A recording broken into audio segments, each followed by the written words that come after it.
Welcome back. I had stopped the recording earlier when I logged out, so now I want to start it over again. Welcome again. And here I'm going to let some more people into the room. So, Laura is a sought after business coach who focuses on helping you be confident and competent in the service you provide and aligning your mindset and actions to see the results you seek. She is founder of Coach Milara, co creator of Certified Trust Delivery Agent course, and best selling co author of Beyond Loan Signings. She's an active 21-year California notary and is a national speaker for services under the notary umbrella, which is where we fall today. Awesome. Thank you, Laura, for being here with us. Next, we have Miss Irene Rueda. Irene is the owner of Phoenix Notary Pro and a nationally recognized leader in the notary and loan signing industry, named the Loan Signing System Notary. And she's also named the Loan Signing System Notary of the Year for 2022. Congratulations, Irene. Irene has built a thriving business while mentoring and inspiring notaries across the country. She's been a featured speaker at national conferences where she shares insights on business growth, professionalism, and elevating the notary standard. With a passion for excellence and community, Irene is committed to helping others succeed through education, empowerment, and leadership. Thanks for being here. And I'm going to do a slight adjustment. We'll hear the notary anthem, and then when we come back, we'll get the bio for Amy and my friend Jamila. So let's go for the notary song here. Oops. Let's do this here now. I'm going to share my screen.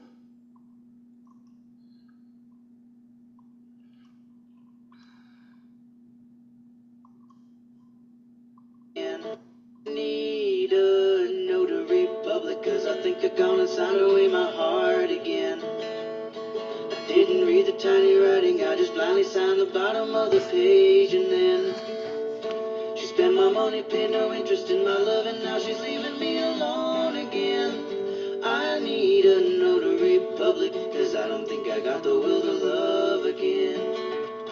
Don't need a doctor or a lawyer to get out of this particular predicament. I need somebody's job it is to oversee the signing of important documents. You see, I didn't see the signs and I was ignorant to think our love was heaven sent. I need a notary public if I'm ever gonna get back all the love I lent.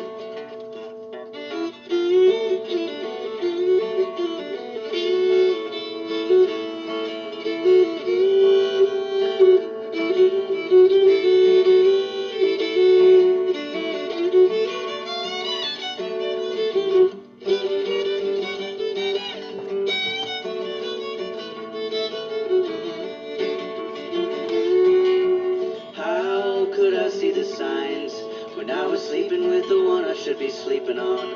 And if love's a dotted line, then it was broken from the start. We put the horse behind the cart when I signed away my heart.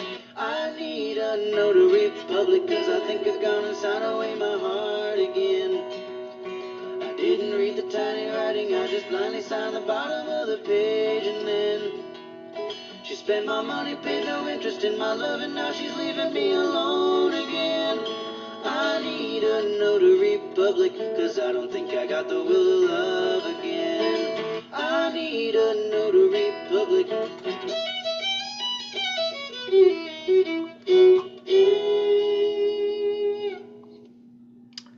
Awesome, awesome.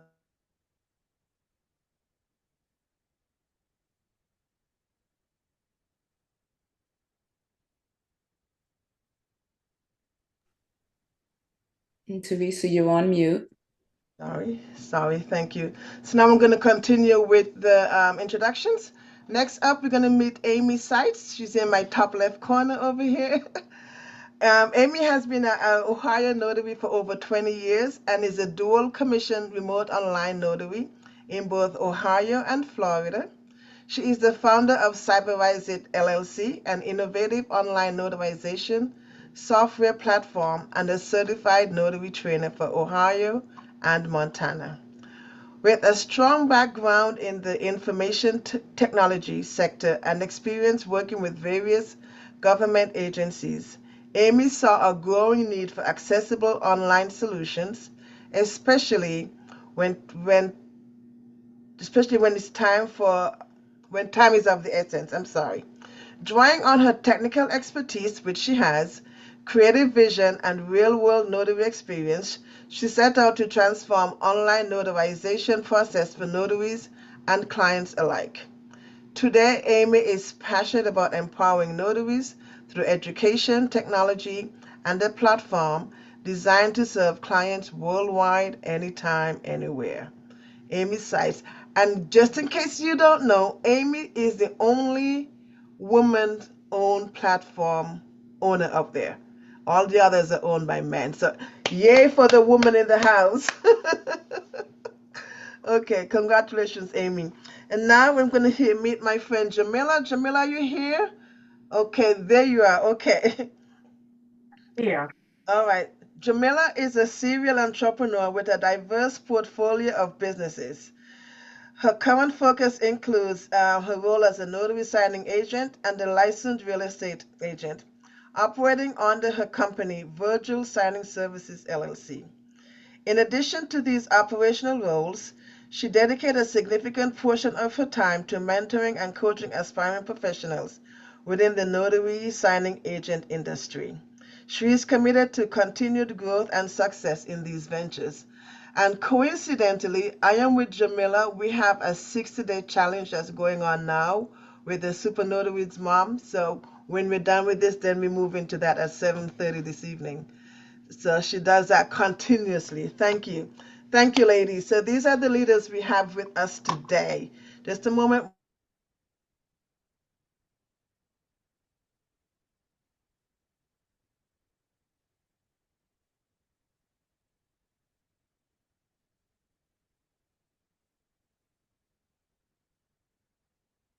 I'm going to talk a little bit about myself. Who am I? So, as I said earlier, I am Teresa Von Paris, the founder of NotaryToday, which is the notary platform here. Um, about maybe in 2019, myself and a fellow notary public, Judy Lawrence, here out of Philadelphia, we were going to we collaborated to have the first annual Pennsylvania Conference for Notaries. It should have happened in 2020, but then we all know what happened in 2020. We had to postpone it until 2021. And then we were still pretty much operating on the closed door, not closed door, but still in lockdown mode. So we didn't have it in 2021. In 2022, we started having it. We had our first Pennsylvania Conference for Notaries at the Doubletree Hotel here in Plymouth meeting. But prior to that, I reached out to a very famous notary. I reached out to two notaries, Laura Biewer. Laura, do you remember that? I called you about that. I reached out to Laura Biewer and then another notary. She has since transitioned, Laura. Remind me of her name, please. She was with Notary Pro or Notary to Pro. Carol. Carol Ray. I reached out to Carol Ray for advice, and she gave me some really great contacts to work with. So those two people were the two people I reached out to. No questions asked. They were able to answer my questions and helping me move forward and advance what we started 3 years ago. This year will be the fourth year we're having the conference, the Pennsylvania Conference for Notaries. Last year, I was able to partner with Temple University. They were our sponsor first, and now we're going back to them again, and they have signed on to be our host location into infinity until we move to another part of Pennsylvania maybe to host a conference. So with that said, I am so happy to having you all here. So now we're going to share, we're going to go into a group activity. There are 30 of us here. We're going to do a breakout room. We're going to share, we're going to go into the breakout room. Let's go into 3 breakout rooms. We're going to have Lisa and my friend Karima, who's going to manage these rooms. When we go to the breakout rooms, so let's talk about your journey in the notary industry as a business owner, not just for notary, but business wise. And we'll share overcoming challenges that you may have had as a notary, as a business owner, and lessons that you may have picked up on leadership. So we're going to go into the rooms. I'm going to break out 3 rooms, and I'm going to give you all permission to select which room you want to go into. Just go into any general room. So we're going to have 3 rooms. We're gonna name the rooms. I'm gonna be in the main room, so I'm gonna be 2 other rooms for Lisa. I'm gonna name them Lisa and Karima. Lisa and Karima. One room to Lisa, Karima. Okay, and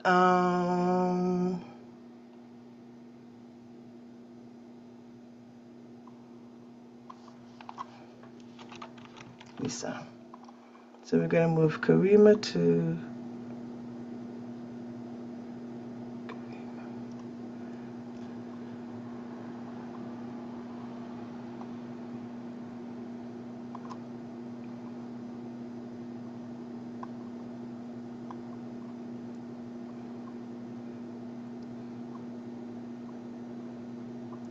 Okay.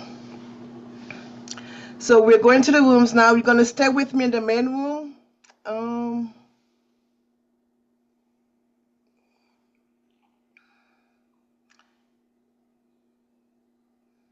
I see so many faces. Arlene.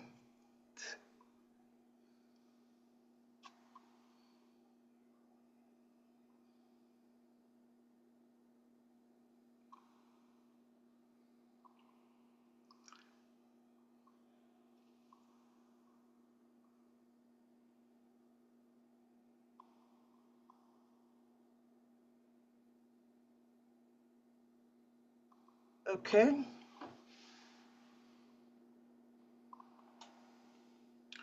Room 2. Can you hear me? I can hear you, Miss Arlene. I can hear you now. Okay. I had a thing going. I couldn't get in. I don't know what was going on or why. I had to update the whole app. Oh, okay, but you're in now. Yes. We're going into the rooms now. Uh-huh. So Teresa, I'm not seeing how to get into the rooms. um you should be able to see it now. Can you see it now? It was there for a second, but as soon as I click on it, it's gone. Are you able to see it now? There it is. You got it? Okay. Yep, I got it. So so some of you are with Lisa, and the rest of you can stay here with me. Don't move. Just stay here with me in the main room. Okay. Participants with 2. Okay. So we are here, and we're going to be here for 10 minutes.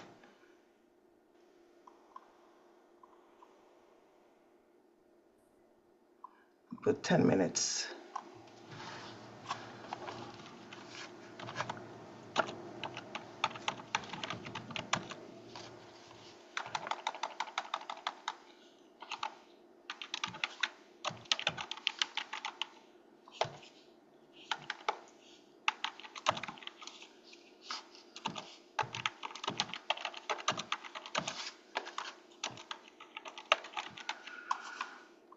Okay.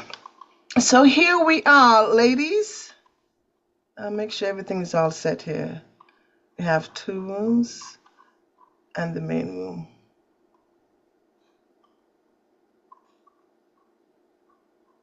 Okay. All right. Okay. So hi, ladies. Oh, where did it go? Okay. So you're all here with me. Can you hear me now? Yes. Okay, awesome. Thank you. So thank you, Arlene, for joining us today. So Arlene, we're here. We're all business owners. So let's discuss a question that you may have had, like your journey in the notary in business. As a business owner, what are some of the challenges you find yourself having day after day? And we can all hop in and share.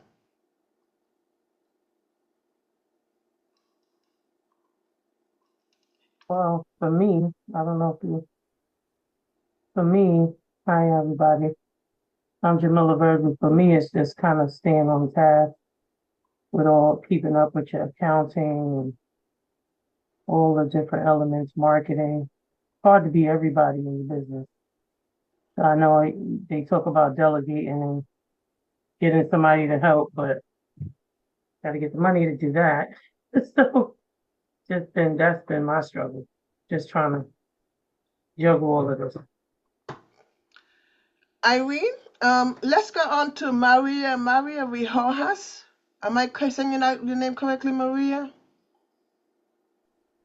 Yes, Okay. I have the same struggles as the lady just mentioned. Mm-hmm.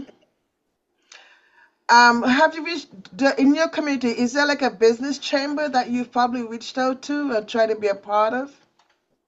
No, not yet. I'm fairly new, so I haven't reached out yet. Okay. Or to a public library. They usually have more smaller sessions, informal sessions for small business owners. Try reaching out to there, or if you're in a county, they have what is called a business development center there also, depending on where you are. Miss Alina of Texas, welcome. What are some of the challenges you have encountered as a business owner?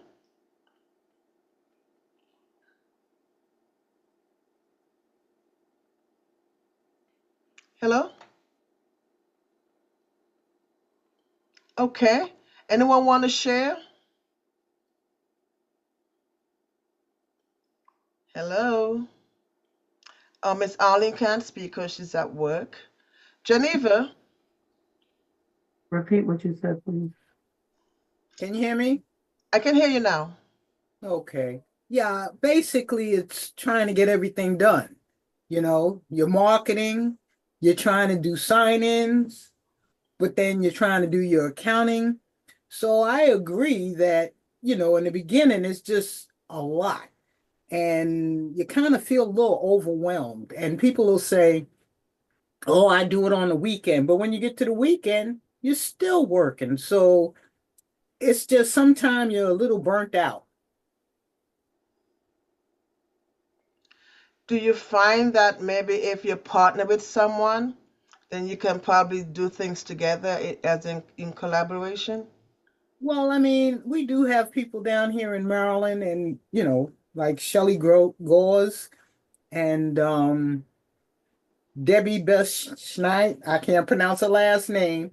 I do share with them, but it's just hard. It's just certain things you have to do yourself. You have to market your business, Mm-hmm. and you have to do your accounting. So it's What, things that you must do. right, okay. What about having like a mentor? Have you worked with a mentor in your area? Do you have some money for me to get a mentor? Well, there are some mentors that are free, like SCORE. SCORE provides mentorship for free, and they also have additional trainings that they provide also on a rotation schedule.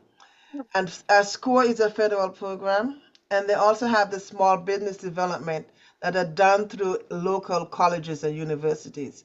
I can give you the one that's there in Maryland. You can reach out to them.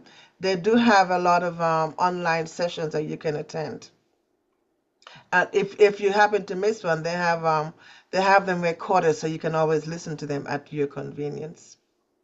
Oh, thank you. You're welcome. Miss Princess?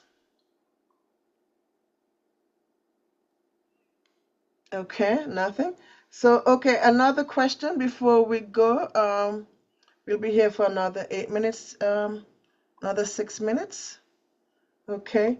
Um, Can I suggest something for yes.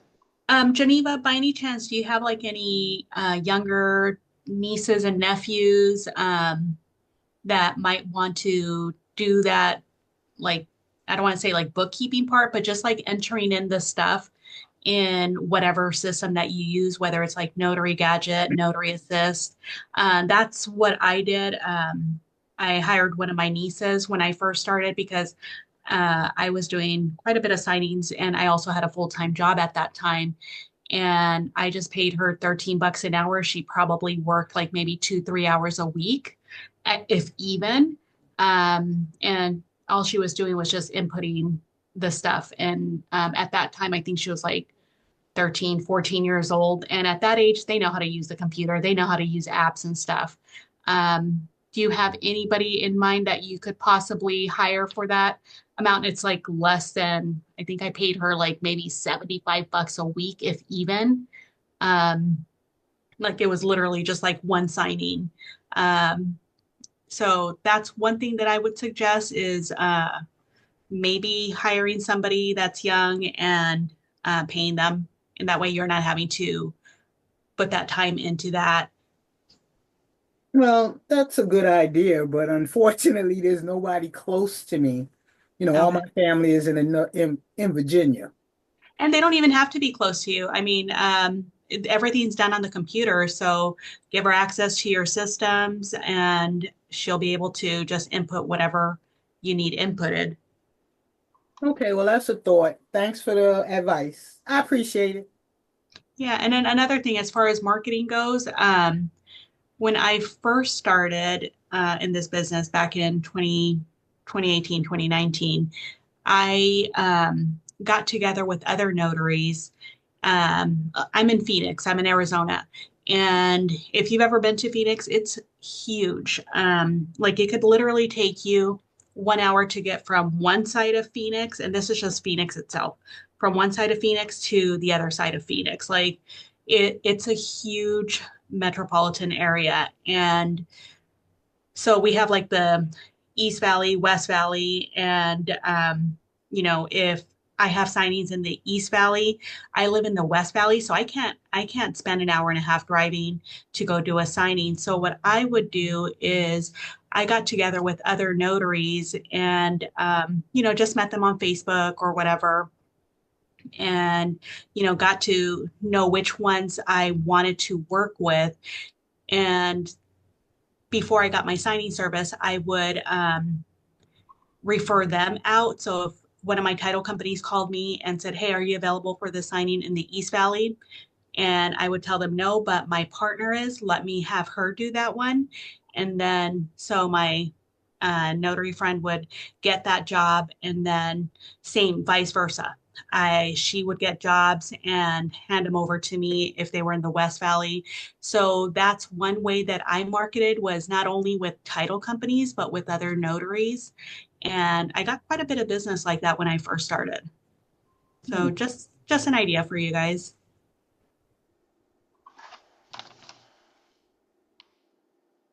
Awesome. Anyone has any challenge you'd like to talk about? Nicole? Good evening, afternoon, depending on where you are. This is Nicole Jolik here out of Minnesota. Minnesota, it is literally snowing like crazy today. I just like, come on, enough already. It is freaking April, man, about to be. But either way, um, right now, my challenge is not really industry related. I've had health issues, and every time I say, okay, now I'm finna step out there and get this business started, got the LLC, got all that good stuff, things out of my control, health wise, keep popping up. So that's like, not really related to business itself. But I will say, knowing myself, and I've been a part of both of the challenges with STARS Group, Super Notary Moms, one thing I know going into it, no matter when I really dive in full throttle, is that execution. So I soak up information like a sponge. I am like probably a walking notary university by this point, but I know execution is something that I probably need mentorship, further mentorship on, because that's just an issue. I got the knowledge, I understand it. I could probably give a lot of new notaries advice, and I haven't even gotten started. But just putting it out there and getting that action under my feet, that fire under my feet, is probably my biggest challenge. Sometimes it's more fear than anything else, fear of the unknown. How does one get over Hmm. that fear though, Irene? Just do it.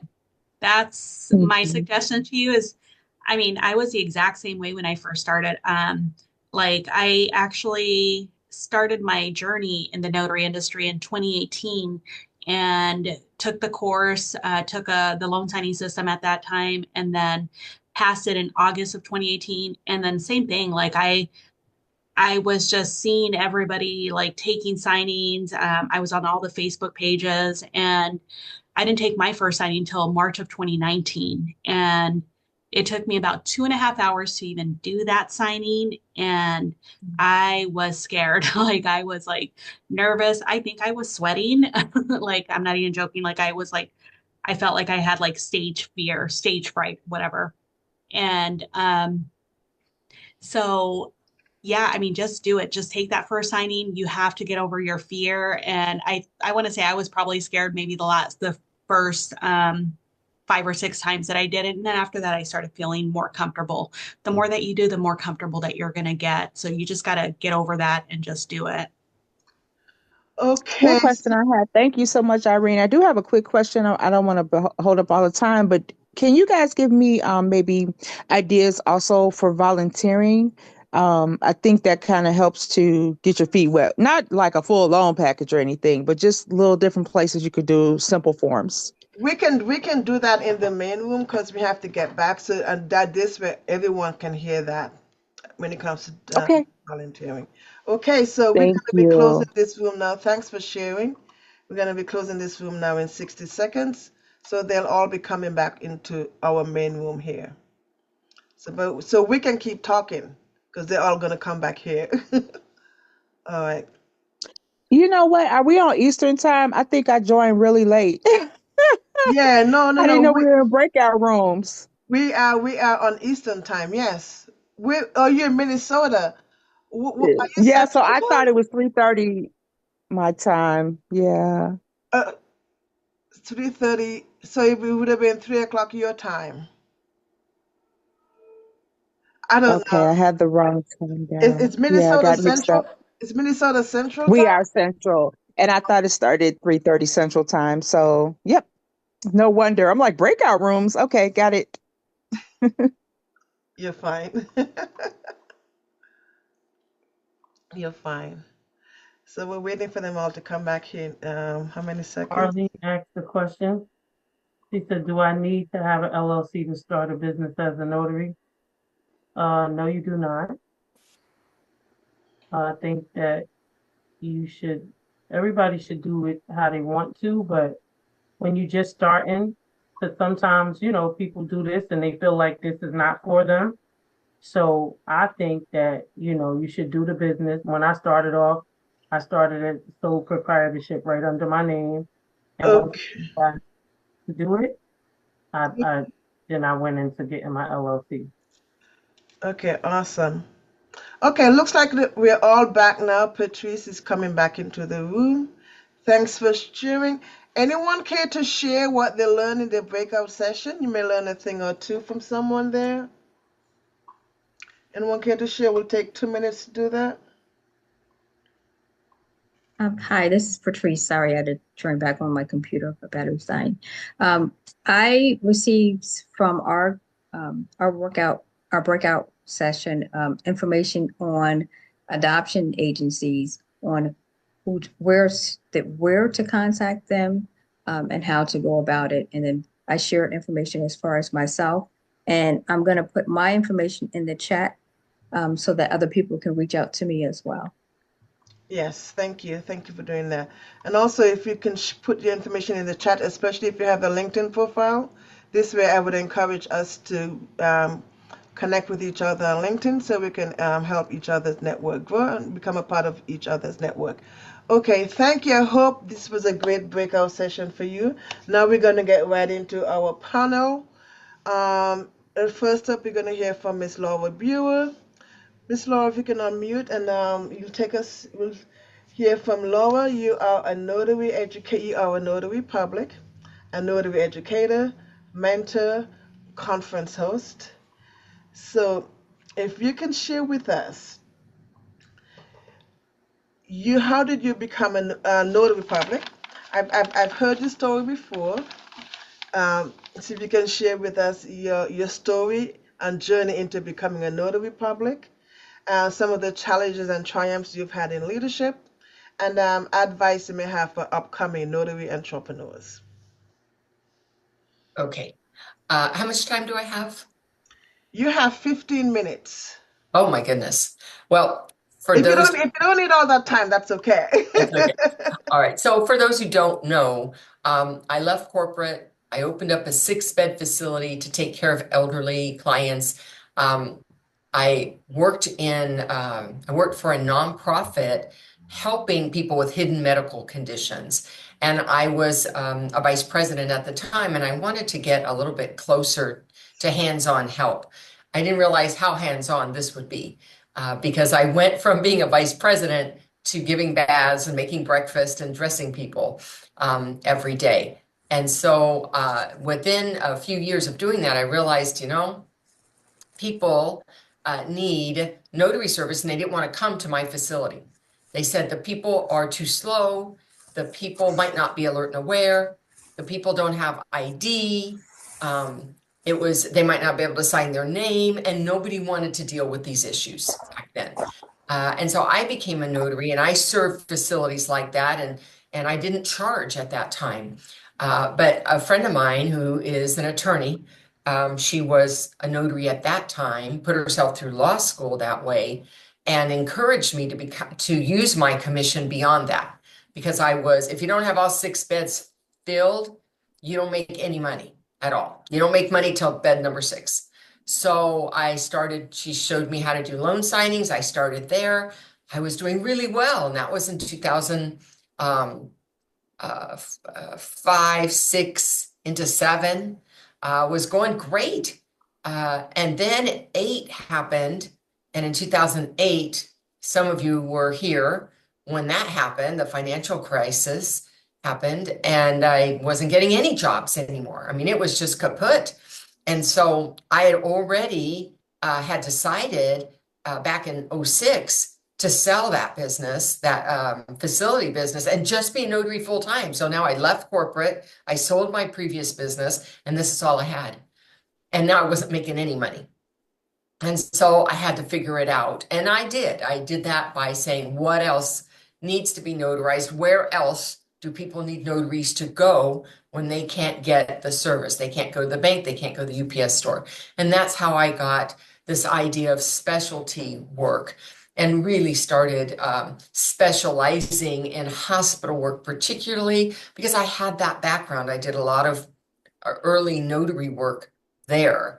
And then trust work, adoption work, all kinds of apostille work, all of that started to come together. And what I really understood is that everything was a specialty. Loan signings was just one specialty out of many that can be under the umbrella of notary services. So having that, the second thing and so just let me say, because I said this in the room, is that I was very underestimated, that I would make anything out of it. People thought, I can go get it free at the bank. Why do I need to pay you not only the $10, but you want to charge me another $35 to show up, right? So it was really slow getting it up and moving and getting it to where I wanted to be. But it did. And then I realized that, well, I want to be a 6-figure notary. I just cannot work that many hours to do that. And I realized I needed to do 2 things. One is I needed to pick better assignments so I got paid more per assignment. And the other thing I needed to do is that I needed to do work, the kind of work that would reach many people rather than one-to-one, service or sales. And by making those changes, it allowed me now to write a book with Bill. It allowed me to create different training courses. And along that path, many of you know I teach for the National Notary Association for California mandated training. And what that led me to understand is the way that I will have impact, the way that I will differentiate myself from other notaries is being the most knowledgeable, competent notary on earth. So that means not just California. That's where I started, but I needed all 50 states. I needed to learn the rules of every state. And that's what I did. I went on a journey to learn the specific rules for every single state so that I would understand what other notaries struggle with, what other notaries' rules were, and how they were different from what I understand it. And that was a huge challenge because I needed to see that even though we all might perform an acknowledgement, the rules about how we do that is not the same. Not in the performance of it, not in the wording of it, not how we might document or not document in the journal, all of these things, and whether it's performed in person or online. So when you look at an acknowledgement and what it says and think about there's like 50 ways, 50 states, 50 ways to do that. And I think that one of the reasons I earned that nickname, the GOAT, is because I've spent years and years of studying everybody's rules. So it's not just, oh yeah, Laura, she knows California. And I think that made a difference as I got reviews for jobs that I've done, as I've helped notaries out of state.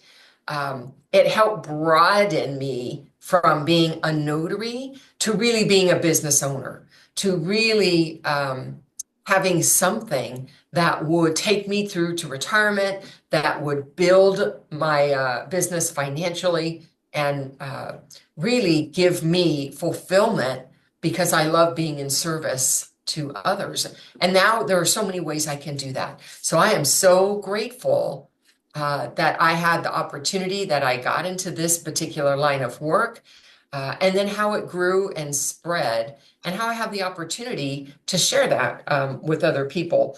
And the bottom line, I think, for me, is that we're all going to have challenges. We are all going to have roadblocks. People are going to tell us, you can't do that.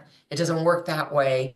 They don't see the vision. That's going to happen. But the core element that will help each one of us get over those roadblocks is having perseverance and grit. I know Prince Charming isn't coming. He ain't ever coming. So I need to be in charge of that, right? And even if you have Prince Charming, he could die, he could leave you. I mean, lots of things happen, right? So I need to be in charge of that.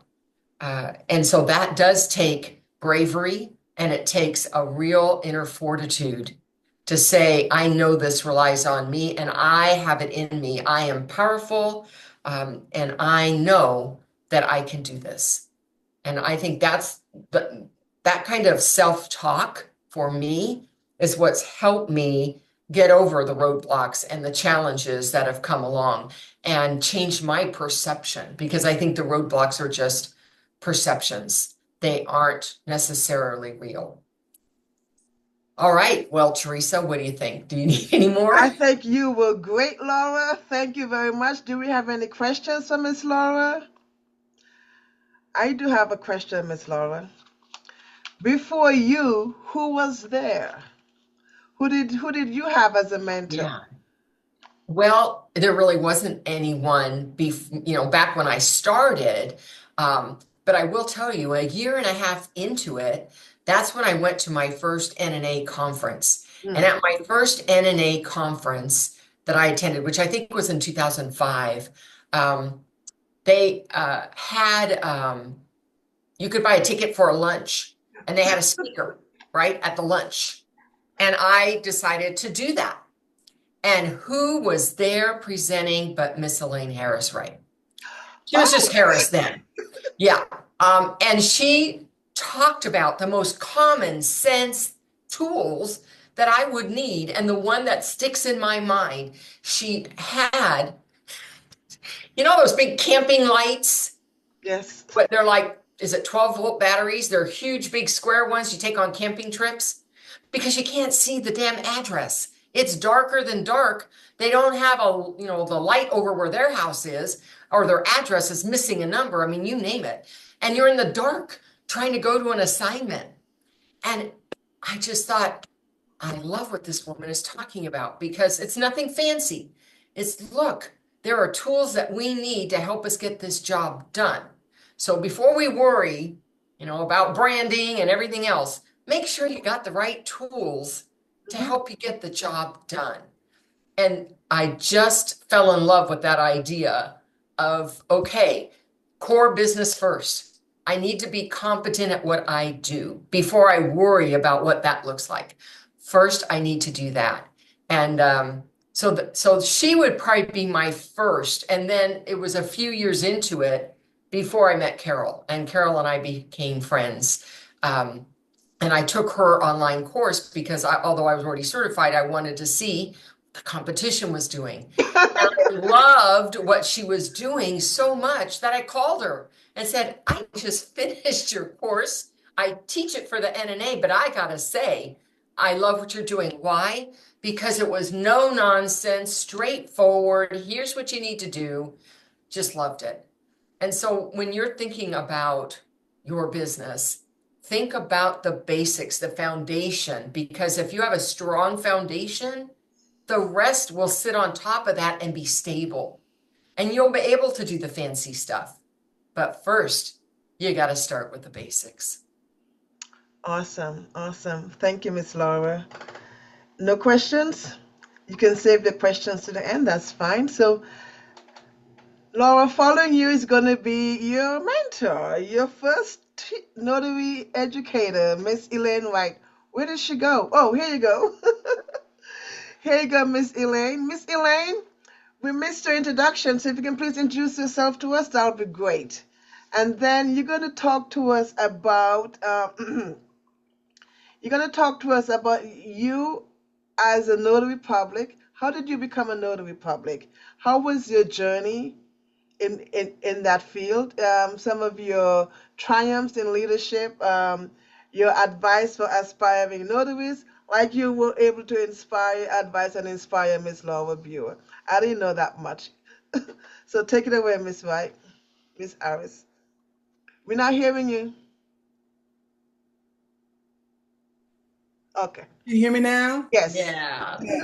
Good evening, everybody. And first, I want to thank Teresa for inviting me. This is very nice. We had a little mix up in communication, but I like what I see and I love what I'm hearing. And I want to say hi to Laura Biewer. All right. She's really something, isn't she? Let's give her a hand. Let's give her a hand.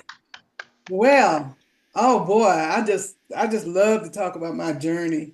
It all started in 2002 when someone came to my house to do a loan closing. And in my mind, I said, what in the world? All he said was 2 sentences, sign here and initial here. I could do that, but it was all good, And so I said, what do you do? He said, I'm a notary signing agent. And then my next words were, question, well, what do I have to do to become a notary signing agent? And he said, you know what? They teach classes down there at the college, the community college. I said, well, okay. So I immediately signed up for the class. I told my husband, let's sign up for this class. It was just a simple 5-hour session. Unfortunately, the instructor was ill. And this was in June of 2002. And then June went by, July went by, August went by. And finally, we got a phone call and said, hey, look, she's going to be teaching on September 7th. And my husband and I went to this 5-hour session and she taught notary procedures and it was very nice. Well, lo and behold, a couple of weeks later, I get a phone call from the coordinator of the college for the workforce development. And she wanted to share with me that the instructor had passed away. And she did not know me at all. She knew nothing about me. Out of all of the evaluations, because we would have to fill out manual evaluations, she selected mine and wanted to share it with me. That was it. No problem. And then the next morning I thought about it. You know what? I can fill that void. I told my husband, and now he's thinking I'm crazy. Now, took me out to this class. Now you're talking about teaching. And sure enough, less than 4 weeks later, we were teaching at the community college, and that was in October of 2022. And since that time, we had, what did I say? 2022. I think you meant '02. Yeah, 2002. Okay. 2002. And since that time, we have developed an entire curriculum for the college. We started with one class, and now we have many, many, many classes that we teach there. And then, of course, like Laura and everybody else, when you're in leadership, you try to bring other people along with you. And we do have other instructors. Some of you may know of Wanda Moore, who was she was the special honoree a couple of years ago. She teach at the college, and we have others teaching at the college. And you know what? About 3 months ago, I got a phone call from another community college in the area. And they said, you know what? We see what you're doing at Prince George's Community College. Can you start a notary program at our college? So, that's in the works. So it's just been absolutely phenomenal. I do have a bachelor's degree in business. And after this 2002 event, we ended up at our first notary conference in 2004. And that was in Pennsylvania. And then that's when I saw my mentors, which were Jamie. Everybody knows Jamie Liggins. And so I said, wow, this is really something. And then lo and behold, in 2005, I was awarded the special honoree out of the, about 5 million notaries at that time, only because, they said, well, we don't usually give this high honor to people who only been in the business 2 years. But that was okay. I was just enjoying what I was doing.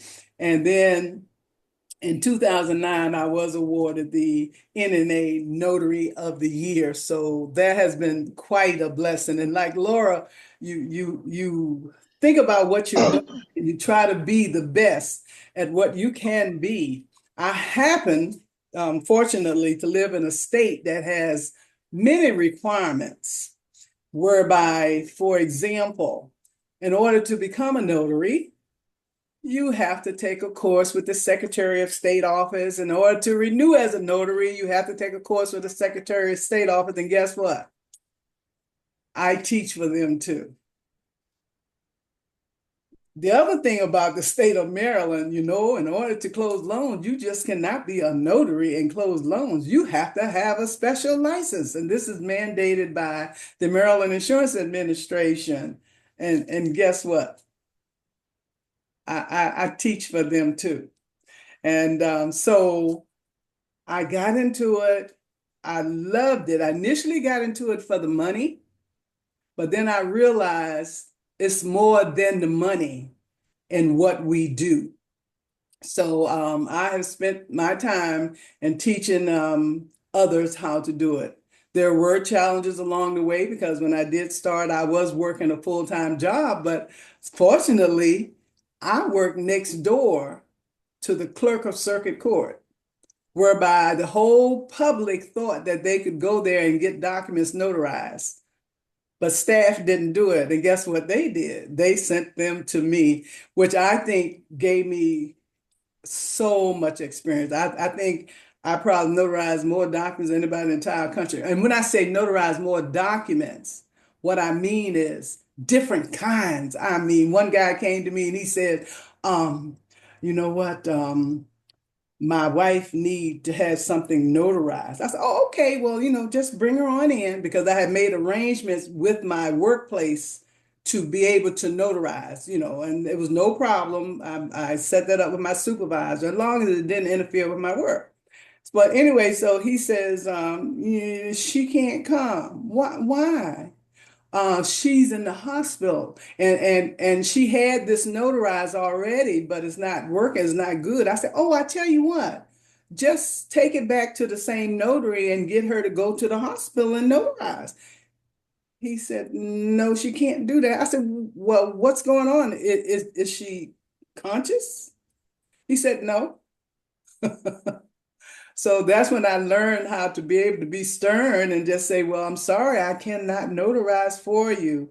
So, I've had lots of experiences, but I love all the experiences that I have had because it made me a better notary and working with others. And so now I've put on conferences at the college for the past 13 years. So have you ever, oh yeah, Teresa, you came to our conference, right? I did come down. That's where I met Wanda Moore too. Wanda Moore. Yes, yes. And I've got a few ideas from your conference too. Hint, hint. Okay, well, that's good. That's good. Yes, so that they look forward to that. And then again, now I'm gonna tell you what we're having, I'm sponsoring a free training on July. Well, I won't know the date until this week, but this training will be free for everybody who wants to come to the college, and we will be covering all kinds of subjects. Oh wow. If you can share that with me, I I'll get told the it out college, for you. they listen. That's right. I'll share that with you Okay. because they know that we work hard and trying to teach the best that we can teach, and then that just brings a lot of people in. But I'd like to leave with you that when you see something that you like, again, we want to go beyond the money part of it. When you love what you do, I think about when I told people now I've been retired for the last 13 years.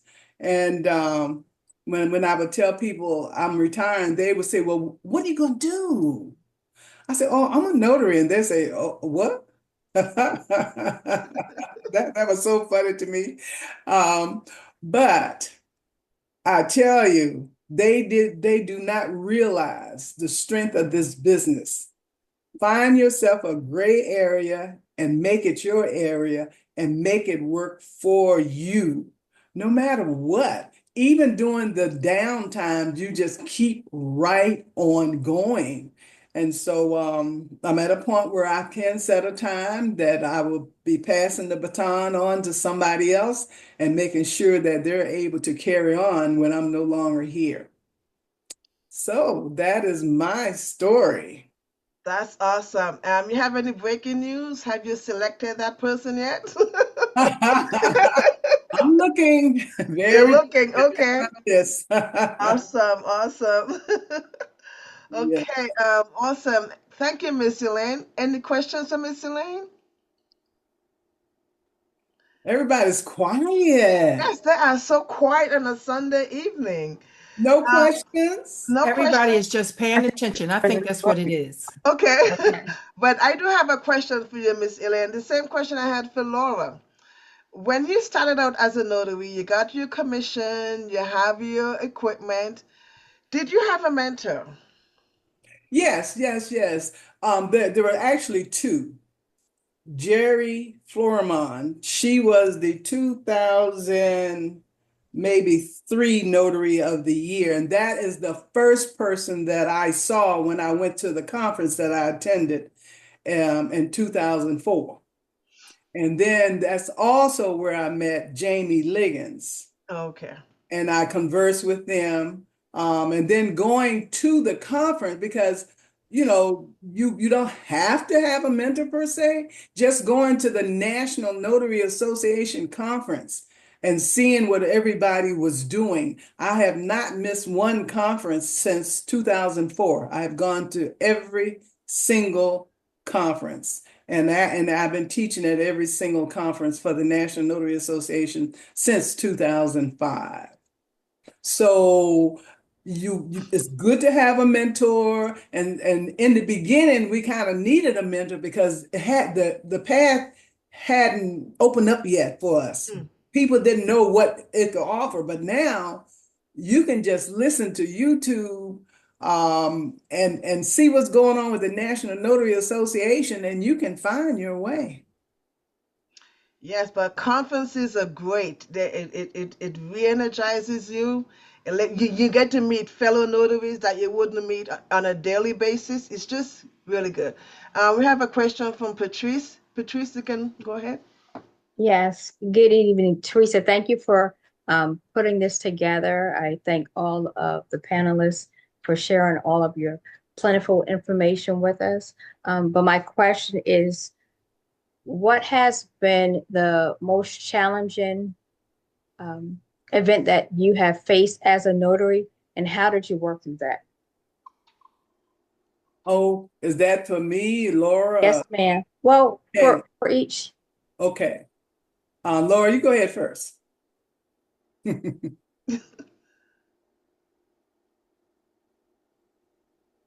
Wow. I think the most challenging thing for me was helping other people align the vision they had for me with the vision I had for me. What I believed I could do, what I thought was going to be my path, and getting other people to see that rather than their own vision of what they thought was possible. And so I've had a lifetime of thinking, I think this is the right thing I should do, and having others around me saying, oh, you don't want to do that. That's not what you want to do. So being able to overcome what other people's vision of what my life should be has been a real struggle, and in a good way, because it built perseverance and grit for me. Awesome. So I'm very committed to my path. Awesome. Thank you. Great, Laura. And I think the most challenging thing for me was it was not enough time in the day to get done everything I wanted to do. For example, again, when I started, I was working full time. And I just love doing signings. I would do a signing before I went to work. I would do a signing on my lunch break. I would do maybe 2 signings after I got home in the evening. And just trying to fit it all in and then teaching along the way. Now I'm at a point where I don't have enough time in the day to teach all the classes that I need to be teaching. But time was my challenge, and trying to make it work with that. And I just simply became very organized, very, very organized. And then now at a point learning how to disseminate some of the work to other people. That's a challenge too, when you used to kind of doing things on your own. And if you're anyone who's aspiring for a leadership position, that's part of it, when you can share with other people. Awesome. Thank you. Thank you for sharing. Thank you. Thank you, Miss Wright. Now, we'll hear from Jamila Virgil. Jamila is also a notary public, and she's a notary mentor in her community there in New York. Jamila, are you here? I'm here. Can you hear me? Yes. Okay. Hello, everyone. I'm the owner of Virgil Signing Services in New York. I'm in Brooklyn. So my journey started, I've been an entrepreneur for, I don't know how many years, probably about 28 now. So initially I had a daycare center, in-home daycare, 32 children, started with my mother. I love doing that. I wound up doing daycare because my mother was like, you had a million jobs, either you quit or you get fired. You need to do your own business. So she introduced me to the daycare. I did that for many years. I enjoyed doing the daycare, but you know how they say you need 7 streams of income, you need all these. So like when the children would go down, as Laura mentioned with her business with the bed, if one bed wasn't full, so it was so many challenges with the parents. If you lose children, that means your income dips, right? And so all the time you can't get it filled back up. So I was like, I have to do something else. So I didn't want to not do daycare anymore. I just wanted to add other income streams. So I was always interested in real estate, and so I started saying, let me do this real estate exam. Let me take the real estate test. So I attempted it more like 3 times, I would say. I didn't take the test, but I started to my journey to real estate. And I wound up pregnant with my son. I was going to classes, but I was kind of sick, plus doing the daycare, plus so it just became a lot. I found a course online. I never thought I could do an online course because I'm always saying I need a teacher in front of me. I need to be able to talk and ask questions, you know. So, but the online course actually worked for me. I had to I had to focus and stay with it. It was days I just had to close my door and say, you're gonna focus on this. So eventually that was I started with 16, then I tried again 17. So it was 2018, at the ending of 2017, where I took my exam. I studied very hard. I had my daughter testing me, my mother tested me, my sister tested me. I remember very well, I took the test December 26, 2017, the day after Christmas. I was upstate New York. I drove back to Brooklyn, took the test. Didn't even know I could took it upstate. So I drove 1 hour for no reason. But anyway, I drove down there. I took the test. I passed. In that exam, I met somebody, a great person that I met. I always meet people. It's the power of just networking wherever you go. Wherever you go, I always say network. But so I became a real estate agent, and so I met some woman in a notary, not a notary. It was a real estate meetup, and she passed me a card. No, sorry. I met her in a bar, and she passed me a card and said if I wanted to be a real estate agent with this office, give her a call or give the person a call. So eventually I said, I'm gonna call you when I get my license. I got my license. I found that card. So business cards do work. I found that card. I called her. Then I went to that office and I became a real estate agent. Then I said, let me become a notary for the office, only for the office. They need nobody else was a notary. I was like, I'll be a notary for the office. Then the broker came to me and said, do you know there's something called a signing agent? I don't know what it is really, but I know you can make good money doing it. So maybe you should look into that. And I'm like, really? So, I said, well, how do I do it? He said, that part, I don't know. You're going to have to figure it out. But just, look into it because I heard about it. So I started asking questions everywhere, looking into it. I became a notary. I took that exam. I passed without a problem. But I kept trying to ask. It was so hard. I wasn't seeing these videos that we have now online, on YouTube. I think I just started to see Mark Wills, but I didn't know.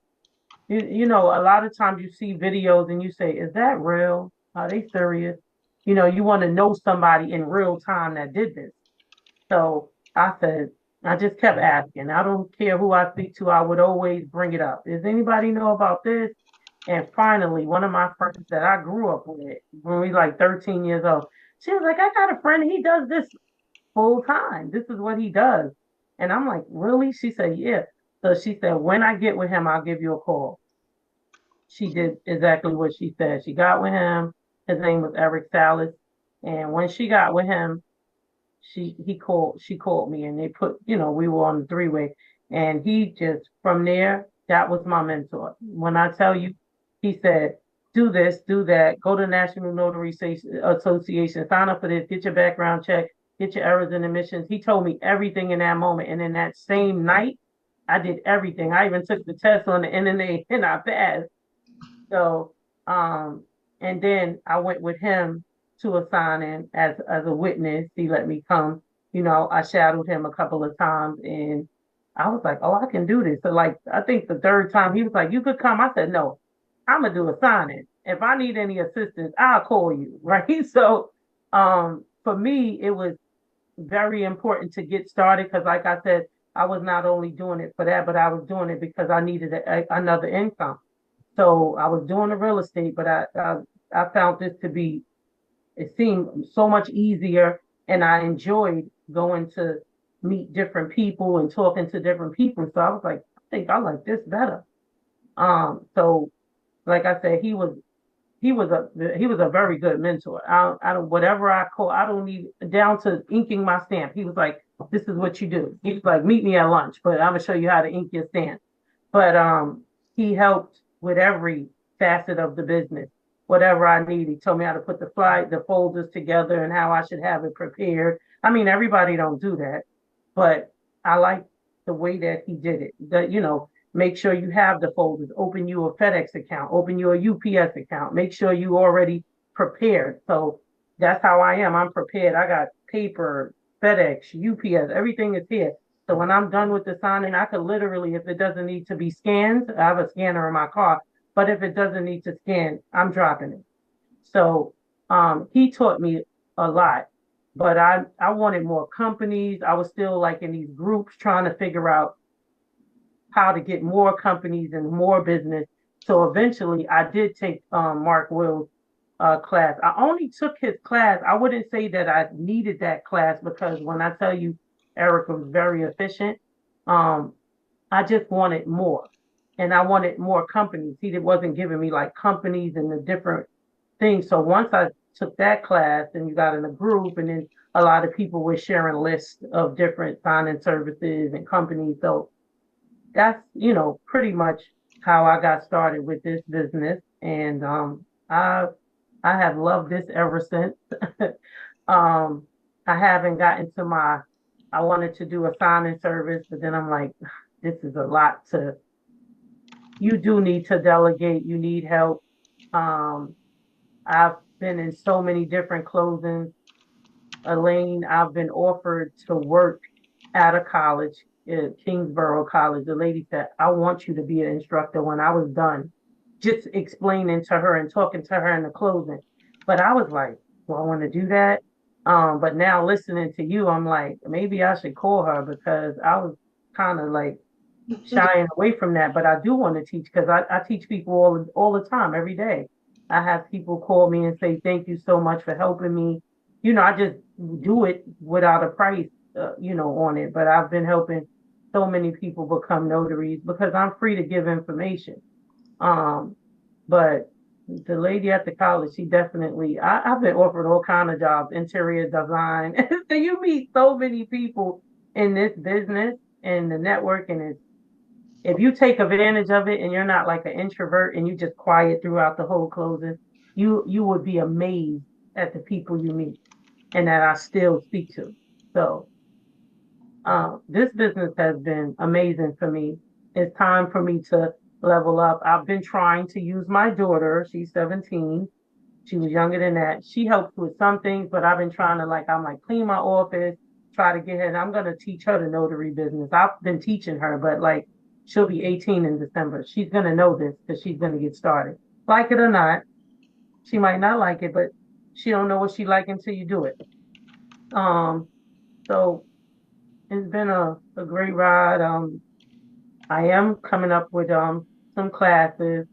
I came up with a day called Admin on the Work Day, on the admin work on the go. So it's hard to get stuff done in this office. I have a big office, but I have children that's been at this door a couple of times already to bother me. If I go upstairs, I'm cooking. If I move this way, I'm doing something else. So I said, you know what? How about we just meet at Panera Bread?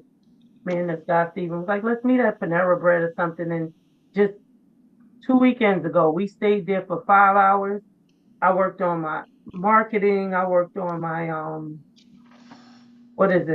my accounting, what I want to mail out some postcards to different companies. We got a lot accomplished. So I said, you know what if everybody do this in their city? I'm telling you, you'll get so much, even if it's down to cleaning. Anybody I know that's a notary, their cars are a mess.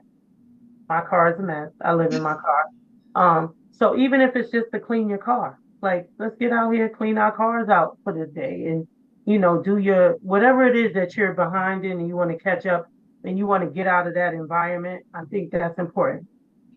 So That's a great idea. Coming to Pennsylvania? Are you taking I'm having one on the 26th of April, huh? Are you coming to Pennsylvania to make it mobile? All right, though. I'm coming to Pennsylvania on April 5th for a wedding. I'm coming. I'm Uh, coming to see you. all right. Well, thank you for sharing. Do we have any questions for Jamila? I have a question for Jamila. Yes. Hi, Jamila. How you doing? Good. First of all, my car is my closet. Okay. Just saying. Okay. With that on the side, what has been your favorite part of being a notary? Is it the connection with your customers, the connection with other notaries, the work itself? What has been your most enjoyable part of being a notary? When I say it's every aspect. I have met some great friends. Um, when I get some things together, I said I'm going to put it together an appreciation dinner for all the people throughout this process who has just helped me. Um, Meeting the people, the connections with the people, the notaries I've met. Like I have notary, what do they call it, buddies everywhere. I have Maryland, DC, Virginia, South Carolina, North Carolina, New York, New Jersey, everywhere. And we talk and they help. Um, Let me see. It's just so many people. So I got Marcy in South Carolina. Just speaking to her, she gave me an apostille. This man is leaving here. He's coming to New York. Would you like to do an apostille? Of course, I'll do it. Did that. That's how we met. She called me.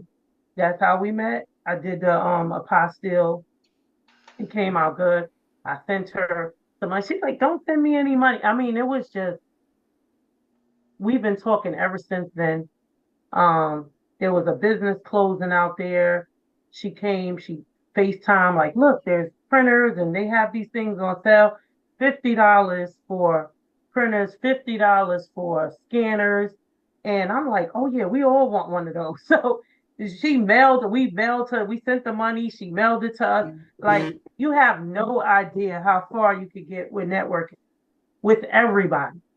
So soon it'll be in the works. I will be having an appreciation dinner, and it's going to be big because it's a lot of people that I'm thankful for. I appreciate it. Awesome. Thank you. Any other questions for Jamila? Okay. All right. Let's take a pause for a raffle. I have 2 memberships to the National Notary Associations, and we'll take a break here and we'll share my screen. And one of you, well, there'll be 2 winners, but one of you are going to win now. I'm going to share my screen. I will need, let's get this going here. Share my screen. And here we go. Here we go.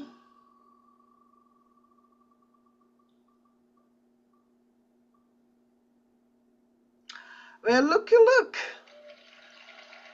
It's my friend Geneva Stewart. Let's remove you from the queue. And I'm going to stop sharing. Geneva, congratulations. You have won an NNA membership. I'll connect with you afterwards to get your information. All right, so now we're going to continue along with our panelists, and we're going to hear now from my friend Amy Seitz. Amy is the bomb of the bombs. Amy is a powerhouse within a powerhouse. Amy saw a problem that needed to be fixed, and she set out to get it done. Amy. Yeah, so hi everyone. This has been awesome. I've learned lots of things from different people. And when I started out as a notary, I didn't really have people that I looked up to. I didn't even know you could do it as a business when I first became a notary. When I got into online notarization, I still wasn't doing the social media searching. I didn't know that these communities existed out there. I didn't know I needed a community of notaries at that time. I just knew I needed a software system that was affordable and they wouldn't steal my clients. So in order to do that, I had to create my own. So that was the only way I was going to feel safe using something so that I could make sure no one was doing it doing something they shouldn't have done. So anyway, we got the idea in our heads and started planning it in March of 21 and rolled it out live in July of 21, literally July 15th. We rolled it out. And if you are in technology field, you've got to realize that is remarkable to roll out an entire software package in less than 8 weeks. I had my team running circles trying to get that done. But we did it. It was a little rough start at the beginning, 8 weeks, right? But we've come a long way since then. I had to wait a year in order to get my small business women-owned certificate from Ohio. And then I have renewed every year to do the MISMO certification to ensure that we're compliant for real estate transactions as well on the software side. And as I grew the software, initially I was just doing it for Ohio notaries because that's what I was. I thought, well, I'll open it up to Ohio. And I started seeing other states and I'm like, well, why couldn't I open it here? Why couldn't I do this? And I started researching, and that's when I started actually networking and getting into the clubhouse streets and seeing all of these different notaries out there that really could utilize this tool as well if they put the work in, and it's taken off tremendously. I've found a whole network of people that I call really close-knit friends across the nation. And they literally, when I go on vacation, some of these notaries that are on my platform cover for me, and they're like, no, Amy, you're not going to pay us. We're just going to do this for you. And they're wonderful people that you need. And then when you venture into online notarization, you really do need to have that network of notaries. Even if your state doesn't allow online or you're not comfortable doing it yet, you want to make sure that you've got a resource for your clients so that you're not just saying, oh, sorry, I don't do that. You've got to be able to say, well, that is an interesting scenario. Unfortunately, I myself can't do that, but I've got this team of notaries or this network of notaries, and these 3 people can assist you. Let me reach out. Let me see who's available, and I'll have them reach directly back out to you or however you do it. But opening up that door means that person is going to call you next time because you created a solution to a problem that they didn't know how to fix. And once you realize the different laws in the different states can actually benefit you and benefit your clients, it will skyrocket your ability to grow your business. So let's see, as far as women-owned, honestly, I didn't know I was the only women-owned software out there. Teresa's the one who told me I was the only one. From my investigation, you are. I couldn't find any other. So if you know of anyone in the audience, please let me know, and I'll stand corrected. Yeah. I know there was one that was going to open, but it never did, unfortunately. I think they might still be trying to get that off the ground, but until they do, I'm gonna claim it. It's gonna be mine. But so when I got into this, challenges were more of technology, laws, compliance. And then once I got it rolled out, I noticed that the things that notaries called for help with weren't the technology. They were, Amy, I'm running into this situation I've never encountered before. How do I handle ID verification if someone's in jail? How do I handle ID verification if they don't have a valid ID, and etc. So that got me going into the training. And, I realized that the aspects are those one-off situations that notaries don't encounter every day. And that's where they needed a resource in order to get it done the correct way. And, even if I see them doing something on the system that isn't entirely compliant, I'll wait till they're done and I'll be like, next time do it this way. So, it's one of those things where I've been able to grow and do encounter those different relationships, those bonds, just by helping with that mentorship, that one-on-one support across the nation. And it's been a valuable thing. Oh, Teresa, I don't know. I think I went off topic on that one, didn't I? No, you're fine. But yeah, so the one thing I did learn is going to the different meetings. with the software platforms. They did kind of tend to shove me in a corner until I made my voice loud enough for them to hear it. They didn't, you know, this was just a notary. She didn't know what she's doing. She doesn't really have a seat at the table. We've got all this money. We've got all this stuff going on. She's just hacking it. You know, they didn't know I'm coming to the table with 5 college degrees and multiple years of IT experience and multiple years as a notary. And I've run multiple businesses as well. So they had no idea until I actually sat down and was like, no, you're going to listen to me. This is a problem. I want to know how we're going to look at this as a solution across the board, because that's one of the things that we did with the MISMO meetings when we created if you don't know what MISMO is, it's the Bankers Association classification of a RON platform that meets real estate standards. It's kind of like when you get your loan signing certification. It doesn't really do anything for you legally or compliantly, but it lets people know that you know a little bit more than the basics, right? So that certification is what software providers get in order to make sure that the underwriting and title agencies know that our software has been vetted. I actually have to do that next week again. So that they're comfortable with notaries utilizing that software. Well, one of the things that they do is they create an industry standard or a best practices guideline. It may not be state law, but it helps influence state law later down the line. And when we get into those meetings, we go and we have to discuss, okay, how are we as a technology going to handle ID verification? How are we as a technology going to handle this kind of application? The electronic signatures, do they need to be compliant with what in order to be long-term readable by multiple software systems? And when I first got in there, I was quiet, believe it or not. And I just kind of took it all in. But then when they got onto a subject matter, then I'm like, we can't do that. That's going to go against every notary compliance aspect entirely. And they're like, well, we want it that way. I'm like, okay, well, how are you going to do that when the law says this? Because you don't override the law. And that's when they realized, okay, Amy kind of does know a little bit of what she's doing here. And they let me be a little bit more influential into those meetings and sessions. Since then, I've gotten on lots of different boards and committees that have rolled out different aspects, and I'm consulted when states are getting ready to change their RON laws now. And they actually reach out to me and they're like, Amy, here's what we're looking at proposing. Do you see something that might be conflicting in here that a software system wouldn't be able to do? So I've been able to bring myself up to the level that, you know, not only are notaries engaging, but states are engaging with me and trying to figure out solutions so that it works out better for you in the long run.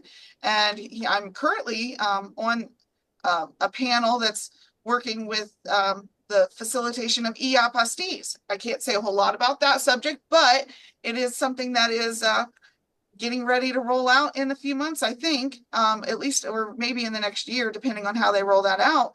But I was invited to have a seat at the table and have my view put on there just because I'm a RON platform owner and I've made my voice known as being knowledgeable in the different industries. So it can be hard, but once you get there, it's something that people will respect. You know, you walk into the room and people know you walked into a room, and that's kind of awesome feeling when you get there. So, but I think all of y'all can get there. You just got to go and do that with your clients. And, you know, when I'm talking, my clients are notaries, you know, mostly. I still do signings and stuff like that, but I'm not targeting clients anymore. I'm trying to target education and training and awareness of RON. But you need to be that influential person for your client base. So if you're walking into a hospital, they know who you are. You walk in and they're like, oh my gosh, we've got 3 people who need a notary upstairs. I'm so glad you walked in today. You know, and you want that kind of camaraderie with those people that work in those different industries so that they are excited when you walk through the door and they're not going, oh my gosh, it's her again. Oh, how do we get her out of the door? Because I know we all have those clients, right? That we're just like, oh, I do not want to answer this phone. I know exactly what this is going to be about, and I do not want to deal with it today. But they're your client and they pay you good money, so you answer the phone anyway and you deal with it.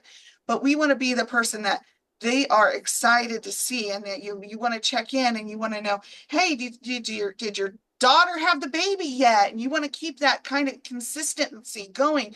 Your communication doesn't always have to be about business. It can be about having that personal engagement with someone that you may never meet their daughter, you may never meet their grandchild, you really may not even care, but they need to know that they need to think that you do. And the moment that they think that you care about them to that level, they're going to care about you and your business to that level. And referrals are the best way to get there. And that's the best way to get them, you know? Awesome. Awesome. Thank you, Amy. Any questions for Amy? I just want to say, I think that's very, very awesome, Amy. What you have done there. That's really nice. I don't know if you remember our conversation when I was getting ready to open in Maryland. It was a long time ago now. I remember you had talked to Mike. I remember. I think that's really awesome.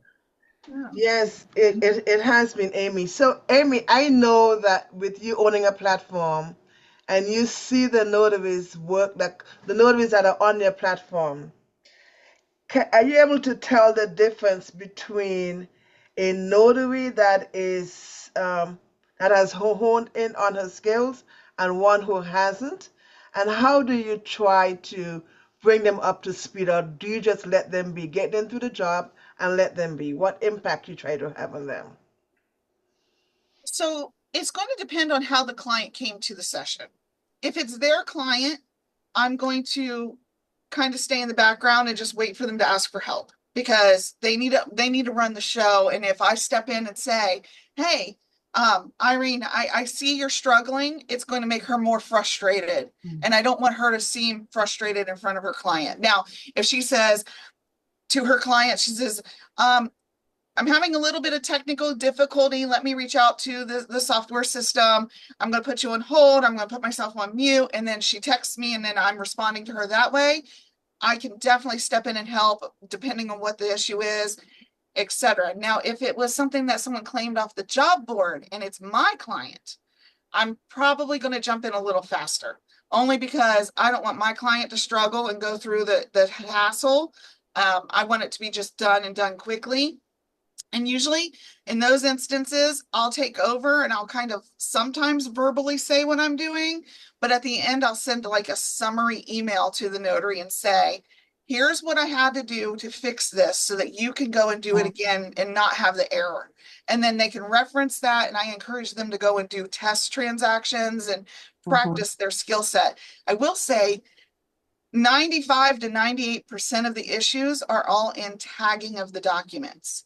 And when you put those electronic tags onto those documents, if you don't put them precisely where they need to be and assigned exactly the way they need to be assigned, it can throw the entire session off kilter, and you won't even know it until you're ready to sign the document and everything's a mess. Awesome. Follow up, you said tagging. Tagging, one of the things that Carol Ray did is that she used to have a mentor group for more senior notaries. Do you remember that, Laura? I'm sorry, could you repeat that? Yes. One of the things that Carol Ray did before she transitioned, she used to have a mentor group for older, more mature notaries. She did. Yes. So when I'm saying that to say with the tagging, this is something that more senior notaries may have a challenge with. Do you have anything in place to help a more mature notary along when it comes to terms like tagging those and that technical side of it? So is that question for me specifically? Do I have? No, both of you, but Amy first and then you afterwards. Yeah. Go ahead. Okay. Well, during the onboarding, I go through a very detailed explanation of what each tag does and how it's used, and then how to apply it to different people within the session. So everyone gets the same basic level of training and awareness of those tags.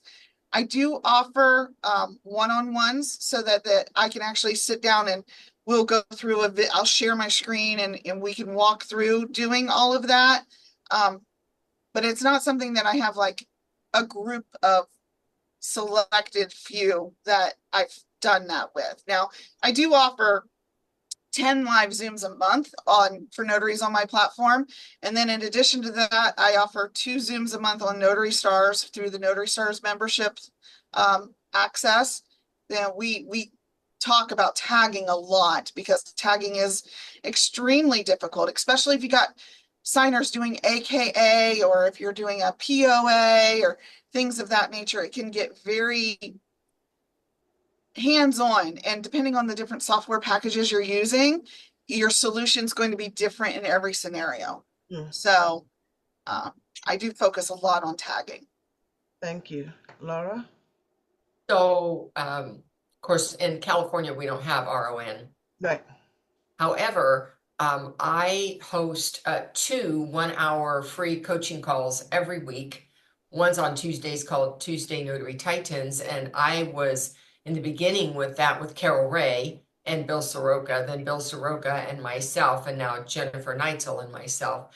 And then on Saturdays, I host Laura's Inner Circle, and we go deeper into questions. And that's where I do things like, let's talk about assessment of signers. That is a skill set that has to be built. We have to think about what kind of questions are going to be appropriate. How do we deal with family who's trying to intervene? And so I go a lot deeper, and it's a smaller group, and that's free. And then I do free one-on-one. It's a 15-minute consult, and they can just book a call with me with my calendar if they have a particular question. And that's where I get some of the more advanced kinds of questions. And they're usually the technical questions. And what's the law say about this? And so now there are some things that are very easy to walk through with one person, much more difficult to teach the masses at the same time, right? When you get into some of these more technical things. So those are the ways in which I work with notaries as they are growing their business, but growing their technical skill as a notary. Awesome. Thank you. Miss Elaine, you had your hand up? We're not hearing you. Not when it comes to tagging, no. Oh, okay. All right. I think Kelly had her hand up. Yeah, Kelly, you had your hand up, Kelly? Oh, yeah, I did. My question was for Amy, but I think she might have answered it. It was about, I haven't picked a Rhyme platform yet. We actually do it in our state of Pennsylvania. But I was just curious about the training beforehand. So I know some of the other ones, like you have to watch a series of videos to see how their specific platform works. But it sounded like you already answered that question for me, that you have things in place on Zoom and all that stuff. So I'm going to go ahead. I really enjoyed your presentation. So since I haven't picked one, I think I just did. Well, thank you. Yeah, this was very informative because you don't get to hear this type of information. You're really just reading information on the website. So you don't really get to hear the details of how it came about or, the background information on the, about the platform. So I'm definitely interested. Thank you so much for your information. Awesome. Thank you, Kelly. I will say that the onboarding that I have for notaries is more of a step-by-step guides, not necessarily videos. I can't put all that in there. Okay. But there are a few videos within there. And if you upgrade your subscription, I do have about 100 hours of video and training, but I go more into how to market Ron, how to do this, how to do that, not necessarily about the platform. I've got 5 hours of just marketing training. So. Awesome. Thank you. Hey, Miss Nicole, after Miss Nicole's question, then we'll tap into Miss Irene Rueda. Nicole, go ahead, honey. Thank you. Thank you to our lovely host and all of our great panelists. I want to say you ladies are great trailblazers, great trailblazers and examples for all of us seasoned and new. Amy, that training you were just talking about, was that for Cyberize It or the Notary Stars that you were saying you have like 100 hours built in? Is that in your platform? That's under Cyberize It. So that's, Okay. yeah, the Notary Stars is just every other Friday, and then you have access to all of the recordings that the other trainers do as well, if you have that membership level. Okay. So my question is I've been reaching out to you, as you probably know, because I'm trying to figure out, I've heard about sometimes a good way to get your feet wet, get some exposure to Ron is to be a witness. And so I just wanted to know, have you had notaries who have gone that route to do the witnessing? And, how was their overall experience? Do you think it really helped them to get a good grip and understanding of Ron? So there are a few notaries that served as witnesses, and then they finally took calls and started doing the notarization themselves. I'm kind of on the fence with that kind of standpoint. If you need the encouragement, that's great. But as you do a witness, you're going to see multiple different notaries in different states, and they all do it differently. Okay. So like a Montana notary is going to have a certain spiel they have to do, and a Florida notary is going to have a different spiel. And the way that tagging works, they're going to have to put certain words on the document that you may not have to. So if you're witnessing, just realize if the notary's from a different state, it may not apply to you. So don't get hung up on the small details. Just follow your state law. And then you also don't learn a whole lot in the technical side when you're witnessing, unless that notary reaches out to you ahead of time and you've prearranged to be a witness. And then they can do a Zoom and they say, okay, here's how I'm setting up the session. Here's why I'm doing it this way. Here's how I'm creating the template for the tags. Here's why I'm using this. That's where you would really learn. You just claiming a witness off of the session board. I'll tell you right now, if you were a witness in one of mine, you're not going to learn anything. I don't share screen. I'm not going to go in there and say, here's this, here's that. I'm going to be going, okay, Nicole, the signer has signed. Now you're going to get an email. I need you to apply your signature. You're going to get that one link and sign, and that's it. So you won't really learn a whole lot with me on a session. But there is another notary. She screen shares and she walks through every tag with her client every single time. So you'll get a wide variety is where I'm going with it. So I guess take away the points that you feel are the most important to you and just make sure you're hitting your state laws, but don't get overwhelmed. So would I go to the information you sent me this week for the platform? Do I just sign up, go through the regular steps to sign up, and then I have the option to take things from witness board, I guess you call it? Once you upgrade your subscription, yeah. So I recommend you join under the Cyberize It Lite, learn the software first, so that you have a basic knowledge, and you can do that all for free. And then when you're ready to start claiming the work off of what we call the job board, you can claim the witness jobs and not the notarizations until you're ready to do the notarization. Perfect. Thank you. No problem. All right, Miss Geneva. Oh, my question is for Amy. You mentioned something about one-on-one training. How would someone find out more about that one-on-one training with you?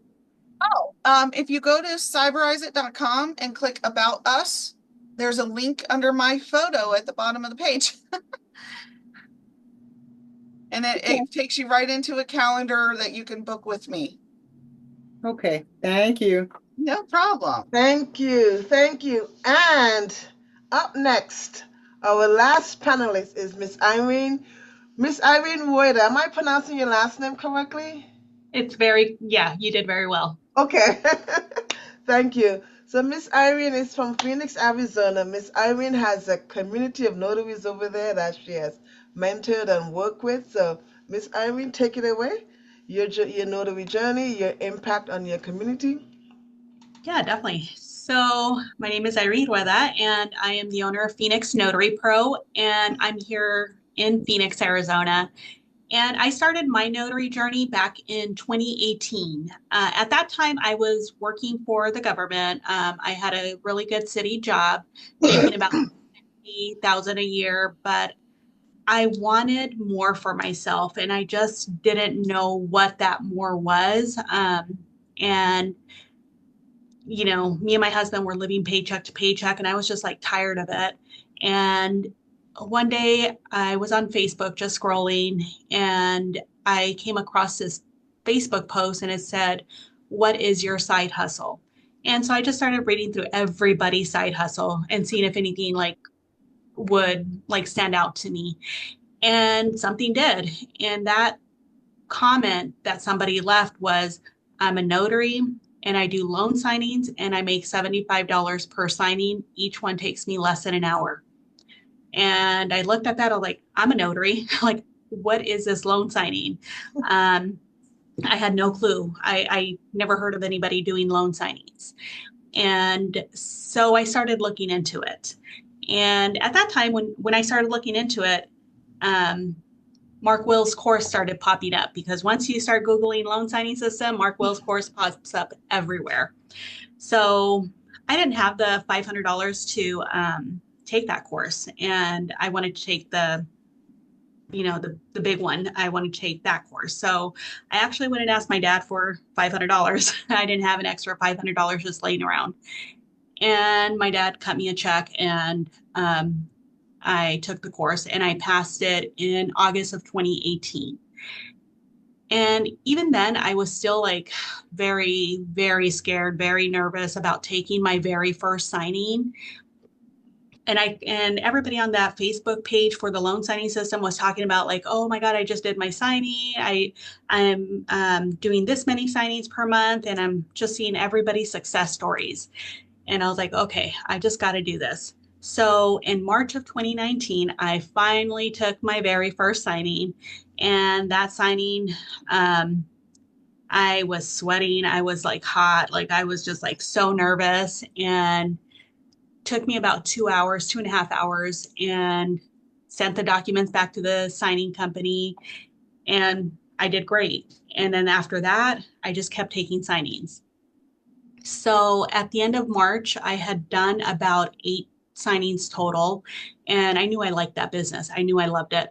But we also got some very devastating news at the end of March that my dad had stage 4 cancer. So my dad was an immigrant from Mexico, came here to the United States, and built a very successful business doing upholstery. So when he was diagnosed, it just like totally devastated us. They gave him about a year to live, and he's like the heart of our family. So I just started going with him to all his doctor's appointments, and luckily my work was allowing me to do all of that. And at that time, me and my now husband, we had been together for about 10 years, I believe. And we ended up deciding, you know what, I want my dad to see me get married. We're going to get married. And we planned our wedding for June 7th of 2019. The week before June 7th, my dad went into the hospital and was given 24 hours to live on May 30th. And me and my husband ended up getting married on May 30th. We had to cancel our wedding on the June 7th. And we got married in front of my dad. He was still like very much alert. He was able to see us get married at his hospital bed. We had about 40 members of our family there. Luckily, this was before COVID. So after he ended up passing away the next day. And after that, I was just completely devastated. Like my dad was my everything. And I just threw myself into the loan signing world just to get my mind off of, his death.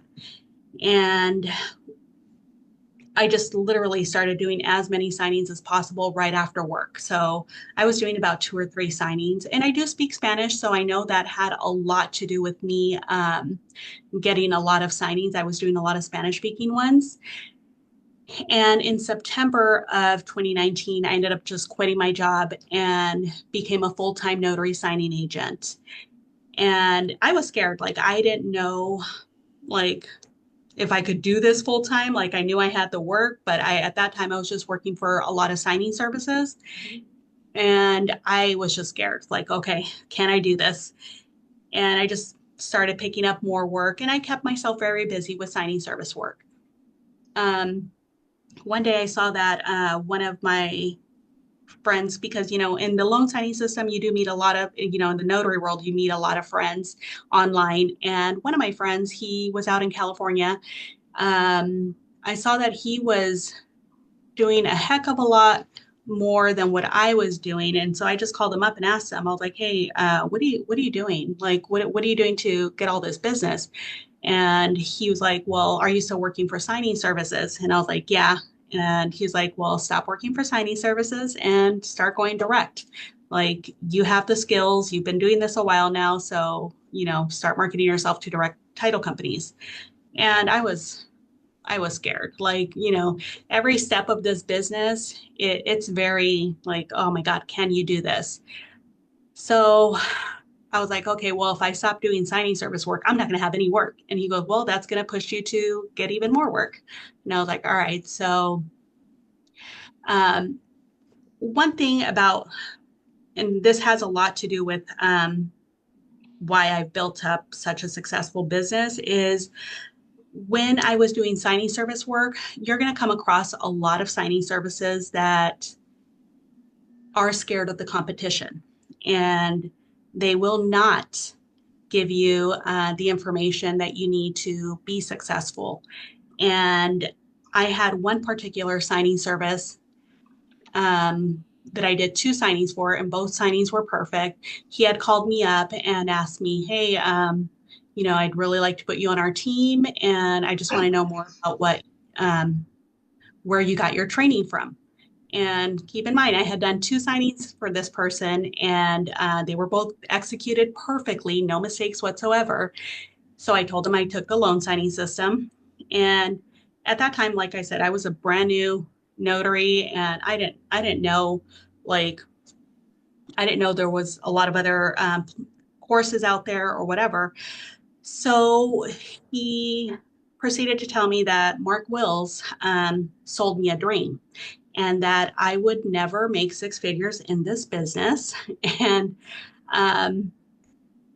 it just like devastated me. I was like, oh, I'm hoping I quit my job to do this full time. And here I have this very successful signing service telling me that I'm not going to be successful. And so after I hung up with him, it just left such a bad taste in my mouth. Like, I was just like, damn. It just devastated me. Like, okay, why is this person telling me that I'm not going to be successful at this, that the most I'm going to make is about $5,000-$6,000 a month? So I never did any signings for his signing service again. I got a ton of notifications from them, and got a few calls from him. I honestly, I just blocked him and never did another signing for that signing service again. And after that, I threw myself into like being the best that I could be. And like Laura Biewer, I absolutely loved what she said, because I truly live by this, is you become the notary expert in your field. Like, I became that notary expert here in Arizona, and I started, I made sure that everything that I was doing was done correctly. Every notarization I'm doing, I'm making sure I'm following the rules of Arizona. And I made a name for myself. Your reputation is literally everything in this business.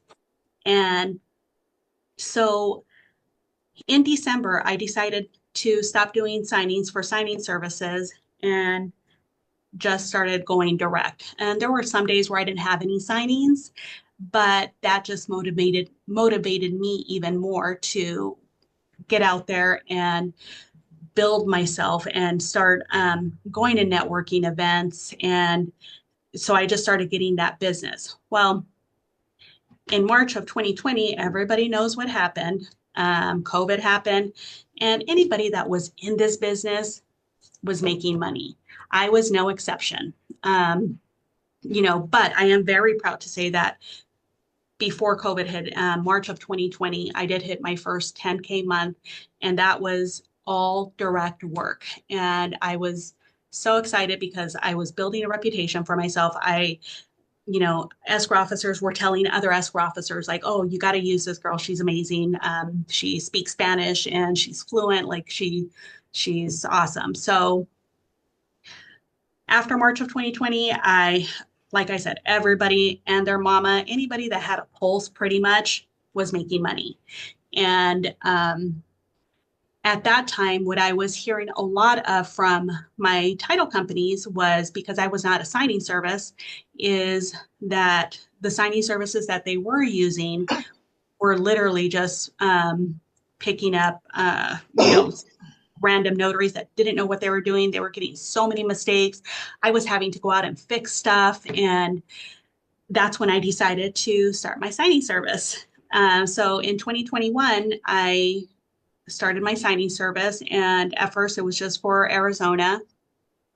And then after that, I started doing all of the US, which was extremely scary because once you start doing all of the US, you start finding out that there's a lot of notaries out there that do not know what they're doing. And so getting together with other, I'm the loan signing system ambassador for Arizona. So I have other ambassadors in other states, and just getting to see who their notaries are. Like, I'm just putting everybody like that is trained. I'm putting them on my preferred list because I want good trained notaries. So in 2021, I also had something else happen, and that was my middle son, Brian. He decided to join the family business. He had just graduated from high school, and he saw that mom was doing a signing service. And at that time, it was just me by myself. Actually, I'm sorry, me and my husband by ourselves. And he wanted to join the family business. So he joined the family business, and he became my marketing person. And he was also doing signings. So between 2021, and remember, this kid is only 18, but oh my God, he's absolutely amazing. From 2021 through 2024, we ended up building a very successful signing service. And now last year we did 1.27 million. And this year we are doing double that. Wow. And my son has a lot to do with a lot of the business that we've gotten. I'm very introverted. I get very nervous talking to people. Like, it takes a lot out of me. We also do trainings here in Arizona, and we actually have the largest notary meetups other than the NNA and the loan signing system. In the US, we typically have about 200 notaries that will show up to my meetups, and we host these around 4 to 5 times a year here in Arizona. And one of the things that I do at these meetups that I feel like makes my meetups different than a lot of others is I don't gatekeep. I tell people exactly how I get business. And like I said, I just don't gatekeep anything. If anybody has any questions, like, I don't view people as my competition. I want to help notaries be as successful as me. And I've helped out so many notaries in Arizona, and not only Arizona, but throughout the US, help them build their businesses. And there's still a ton of business out there. It's, it doesn't matter like where you're at. If you're in an overpopulated area, you can still be the best that there is in that area. And, your reputation is everything in this business. So that's one thing that I try to stress to everybody. Like, you have a good reputation, the business will come. And that's how I feel like I've gotten a lot of our business is that we have good quality notaries that we're using throughout the US. Any notary that like we do about 16 to between 1600 a month to 1800 a month signings, and every single notary has my cell phone number. So I have a huge team. I have all my schedulers. I have, I think, 6 or 7 schedulers right now. And they work literally 24/7. But any notary that wants to call me particularly, like I am more than happy to talk to them. They have my cell phone number. If they have any questions about how to get more business, I'm seriously just like on there talking to them for like half an hour to sometimes an hour. So any of my notaries know that they can call for for anything. I don't do mentoring. I don't like, and I don't want to say I don't do mentoring, but okay, I don't hope I don't have something that says, oh yeah, call me and I'll mentor you. But if you call me, I will mentor you. Like, but I don't have anything like specific. I don't know if that makes any sense, but like It's I not don't have scheduled. like if somebody just happens to call me randomly, I trust me, I take those calls all the time. Um, so yeah, I'm very excited to be here. Thank you, Teresa. And I enjoyed listening to everybody's stories today. So yeah, if you guys have any questions about signing service, I'm more than happy to answer any questions. Yeah, she does take her random calls because I was one of them. Thank you. Thank you. Thank you so much for being here, Irene.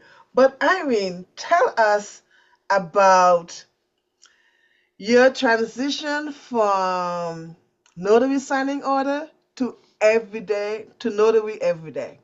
Tell us that scoop. Yeah, so I have an older son. His name is Noel. He is a software engineer for Apple. And once my signing service started picking up, I was paying a lot of money to signing order. In case you guys don't know, signing order is a platform, and I'm having to pay $3 per signing. So if you can imagine what how much I'm paying, I just told you guys I'm doing between 1,600 and 1,800 signings per month. I'm paying over about $5,000 a month to signing order. So, which is I don't know how to calculate it that fast in my head, but it's thousands of dollars every single year. Um, so my oldest son, who is a software engineer, was all like, was tired of me complaining about that. Um, and he's like, Mom, if you want me to build you a platform, I can build you a platform. And I was like, well, then do it.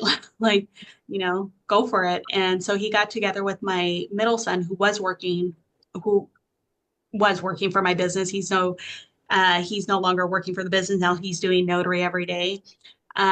So they ended up building that platform and saving me a ton of money. I'm still using Notary, signing order, but mainly we're going to be fully transitioned to Notary every day, hopefully within the next month or two.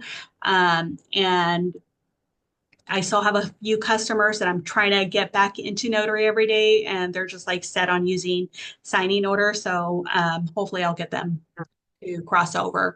So yeah, they built up that platform, and it's not my platform, it's their platform. I just had a lot to say on how it was built and how I, as a signing service, wanted it to be built. And now they have other signing services that are using it also. So hopefully by the end of the year, it's going to be a very well-known, really good product that signing service owners are going to be transitioning to, and paying a lot less than signing order or even SnapDocs or Irene, I'm sorry, I just wanted to ask that too.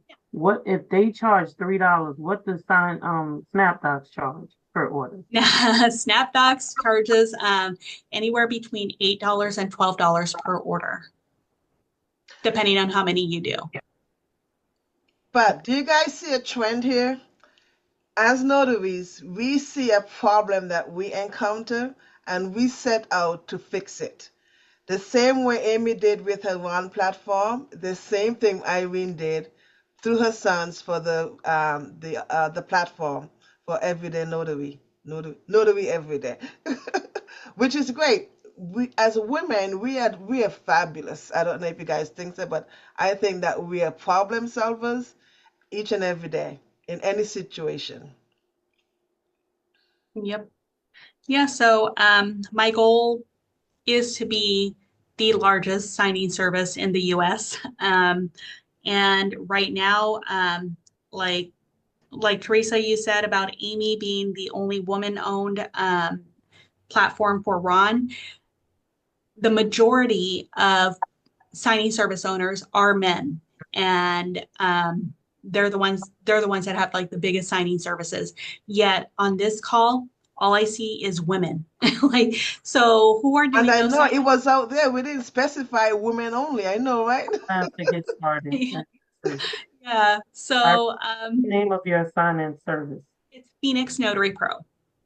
I just want to ask a question before before this is over. My name is Esther Watkins, and I know I've been on mute, and you can't see me, but I have a question, guys. Go ahead. Okay, thank you. Okay, my name is Esther Watkins, and I've been recently, widowed. Okay, so I had to go back to work, full-time job, and I did that. But I drive. That's what I do. I drive. So I'm a notary, and I was thinking, because I didn't, when I first got into this, I was like, Elaine, when the lady came to my house to do the signing, I was like, holy shit, excuse me, I can do that. But anyway, okay, so I got my notary commission. So now I just want to know, since I drive, that's what I do now for my full-time job. Is it gonna be good for me to do apostilles? Because I could drive to Harrisburg because I live in Pennsylvania. Oh, okay. That's no problem for me. So I just want to know if any of you ladies know about that kind of thing, apostilles, because I can drive there and I can get things stamped and boom, boom, boom. Is that something that's viable?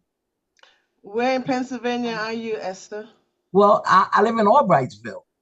In where? Albrightsville, Pennsylvania. Where is that? Is that close to Harrisburg or Pittsburgh? Oh, it's not close to Harrisburg, but like I said, I drive for a living. That's no problem for me to get to Harrisburg. It's like 2 hours. It's like an hour and 45. Oh, okay, okay. And I don't have a problem with that driving because that's what I do for a living now. Since my husband passed, that's what I do. That's what I do to, pay the mortgage and boom. So you're looking to be a courier for Yeah, apostille. So apostilles? Oh, okay. yes, There is I mean, you could also provide apostille services also, but there is a platform. Amy, do you know what that is called? Okay, she's getting it, where you can register on there to become a courier. And yeah, because on my down days, the days that I don't have work. yeah, but yeah, okay, but there are other what should I call them? There are other platforms that does apostilles nationwide. If you can, I don't know what their services are or what options. You might have to be a courier with them, but you can always reach out to them. Google them and reach out to them. Okay, so Amy, okay. So in the chat, Amy put the list like home of Apostille Direct USA, where you can sign up there to become a courier. Okay, so it's like Apostille USA. Is that what I gotta go to? It's apostilledirectusa.com. Apostille Direct. Yeah, if you just click on the link, are you on your phone? I'm on my computer, the desktop. I'm old school. No. It's okay. If you look in the text messages, you can click on the link right there, and it takes it to the page. I'm not on my phone. You said text message. Okay. On your computer, at the bottom of the Zoom, you see participants and then the chat icon. Oh, okay. Click on the chat icon, and there's a link in the chat for you. I don't see that. I see mute. I see start video. I see share screen. I see apps. I see more. Do I got to click on more? Click on more and see if you see it there. Okay. So what am I looking for now? You're looking for chat. Chat. I just want to let you know, lady, listen, I'm about to be 60, so this is new to me. It's okay. Oh, no. Oh, yeah, do see chat 42. Click on that. Yeah, click on that. Uh-huh. And the very last message in there is the link to the actual website. So you can click right on it and it'll save on your computer. Okay. Oh, it says Home Apostille Direct USA. Yes. So I click on that and do what? Just click on it, it'll open up on your computer. Oh, okay. Oh God, but I lost you. You can still hear me? Yeah, we can still hear you. You just moved active screens. If you go down to the bottom, click zoom again, you'll be right back. Okay. Okay, none of my kids are home to help me. Listen, That's okay. I At the bottom of your toolbar, you'll see Okay. internet and you'll see a ZM and a blue background. Yeah, I click on that again. Click on that and it'll bring you back to our faces. Okay, I click. Hold on. Ooh, okay. Ooh, no, it's asking me to Now sign you up. get a taste of Amy's way of helping somebody navigate. Yes. This is what it's like on RON. Okay, I got it. Okay, All right, awesome. Now Laura has to go. Teresa. That computer savvy. Laura has to go, so I just want to give a few seconds to share some parting words. Laura, thank you so much for joining us today. I really appreciate having you here with us. Listen, ladies, I've been listening to this the whole time, and it's been very informative, and I thank you all. You're welcome, Esther. Thank you, Esther. Well, thank you for including me with these other powerhouse women in our industry. And it just goes to show everyone that we are powerful. We have what it takes, and we don't need to wait for Prince Charming. We can do it. Right. And it's okay to want to be the best, the biggest, right?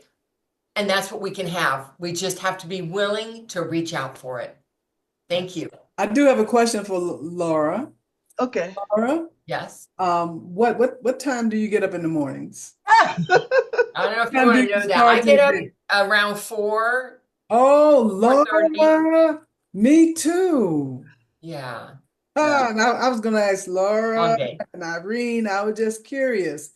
You know, I find that I get more work done between 4 and 10 than if I was working 9 to 5. Yes. Absolutely. We all do. Very So good. long. Thank you, Laura. Bye-bye. You're welcome. Guys, thank you. Geneva, you have a question? Sorry. Yeah. I believe someone said that they have had someone shadow them. Okay. Can you do that as being a notary? Let's say you're going on a loan signing. Can you take another notary along with you to shadow, or is that against the rules? Miss Elaine. Let me answer that. I said Miss Elaine. Oh, you said Miss Elaine. Yes. Okay. And well, you know, again, you have to know what your state allows. Okay. In the state of Maryland, we are under the liability of the title company that contract our services. The title company does not tell us to go out and bring other people's with us into other people's homes where sensitive information may be going on, which they may fall and get hurt and something happens. So just based on that, I know that I do not allow shadowing, all right, because I am on a contract with the company who contracts my services for me to go along. But I encourage my people to make sure they have the training that they need, that they can get out there and do the job. Okay. Question, Elaine. So if they require a witness and you bring someone with you. Well, see, if they require a witness, they request it. Okay, so that's the only shadowing I do though, when there's a witness that's required, a witness requirement and somebody needs, so then I'll bring somebody, not just bring somebody. Right. I was just like, wait a minute, because they always asking for a witness, because that's when I tell somebody they can come. With no, that's different when the title company or whatever the service requests somebody to go along or to be there. All right. Did anyone have any questions for Miss Irene? I want to know what time she gets up in the morning. Oh, okay. she's on Pacific Coast. Yes, I typically get up about 4:30, 5 o'clock in the morning. Yeah, I'm just curious. Lisa, Amy? Well, this morning I got up at 2:30, but normally I'm working until midnight, 1 o'clock in the morning. So I try to get up at 10, but I've been getting up earlier here lately. So Okay, but you work on the back end, so that right, because Yeah. I'm doing tech support for all the time zones, and I'm in the East Coast. So if someone in Washington has an issue at 1 o'clock in the morning their time, I'm up and working at 3 o'clock in the morning to get that done. So right. Wow. Wow. Well, I have one more raffle to go. Let's get that done before we wrap. Um, Let me find that thing here. Let me find that screen. Okay. And I'm going to share my screen. We can do that last raffle. You see the screen? Okay.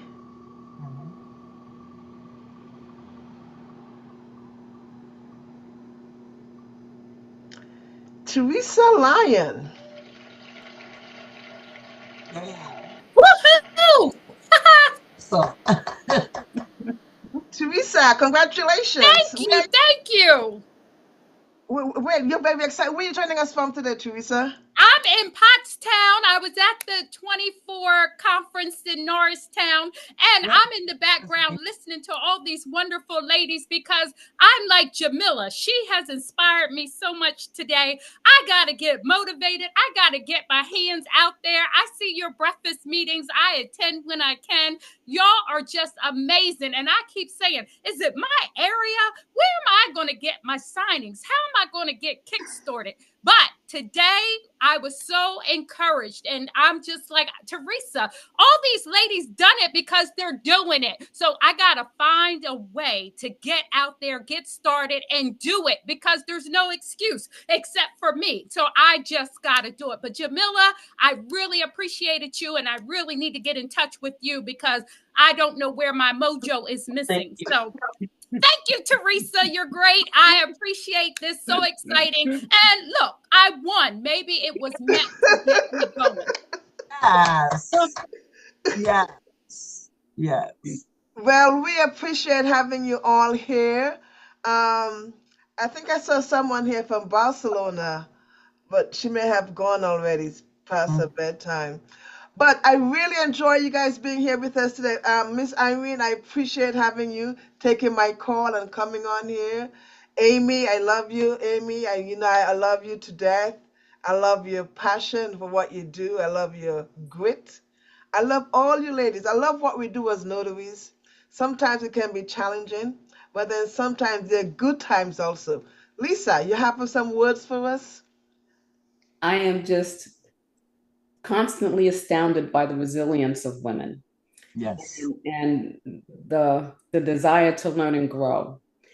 And it's just what I love even more is the desire, the passion I see in other women to help women learn and grow, to help people learn and grow, not just women, everybody help them learn and grow. And I just love that about the notary community.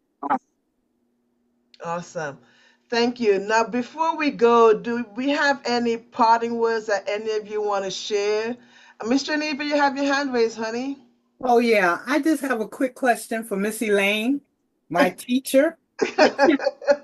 Okay, Elaine, our Typics license should go on any deed. Is that correct? No. No. Tell me tell me. Okay. Okay, you know you can email me, and when I say things, when I do things, I always try to back it up by the law.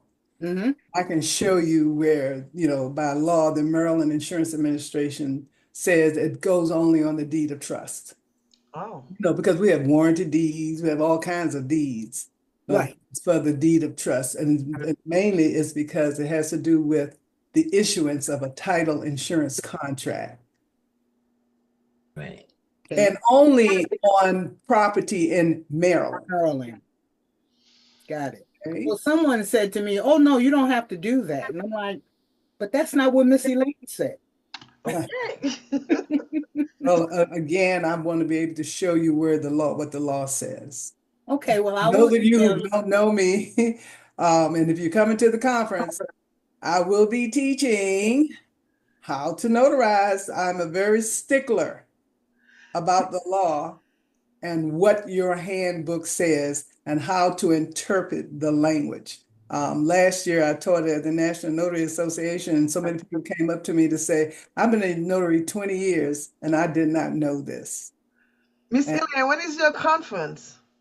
the conference is May 8th and 9th, I believe. No, in Maryland. Oh, my conference. Oh, yes. Again, the date has to be set, but it will be in November of this year.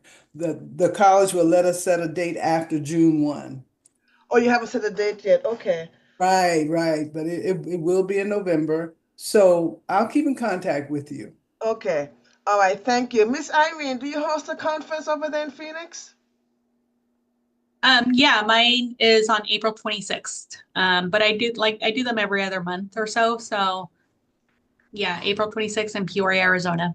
Okay. So I'm going to be sending the speakers out some information about Notary today so that you can I'll talk to you guys about that. We can get your events and stuff on our website. But I want to thank you again for joining us this evening. I really appreciate having you, sharing your stories with our notaries. We have a magazine called Notary Today, the magazine, where we spotlight notaries. So I'll be getting a spotlight feature for each of you in that magazine so others can read your stories. Do any notaries have any questions you'd like to ask? Anything you'd like to say?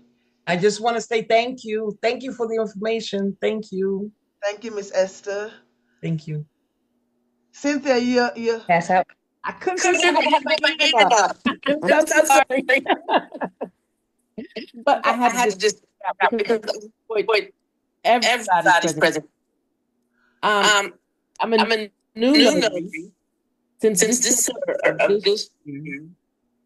I just know where to start in terms of the mentorship and training. Where are you? Because everybody offers training. Where are you? In Charlotte. North Carolina. North Carolina. Okay. We have Belinda. My audience. So do you know? Oh, there's a bad echo. Somebody has two devices. Mm-hmm. Turn the volume down on. I turned mine off. Hold on. Sounds better. I think. Okay. Huh. Where's that? Yeah, I don't. But I'm connected with Linda. She's in the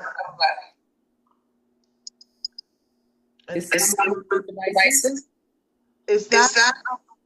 Was that? No, Cynthia Adams. Yes, Cynthia Adams. Okay, let's stop the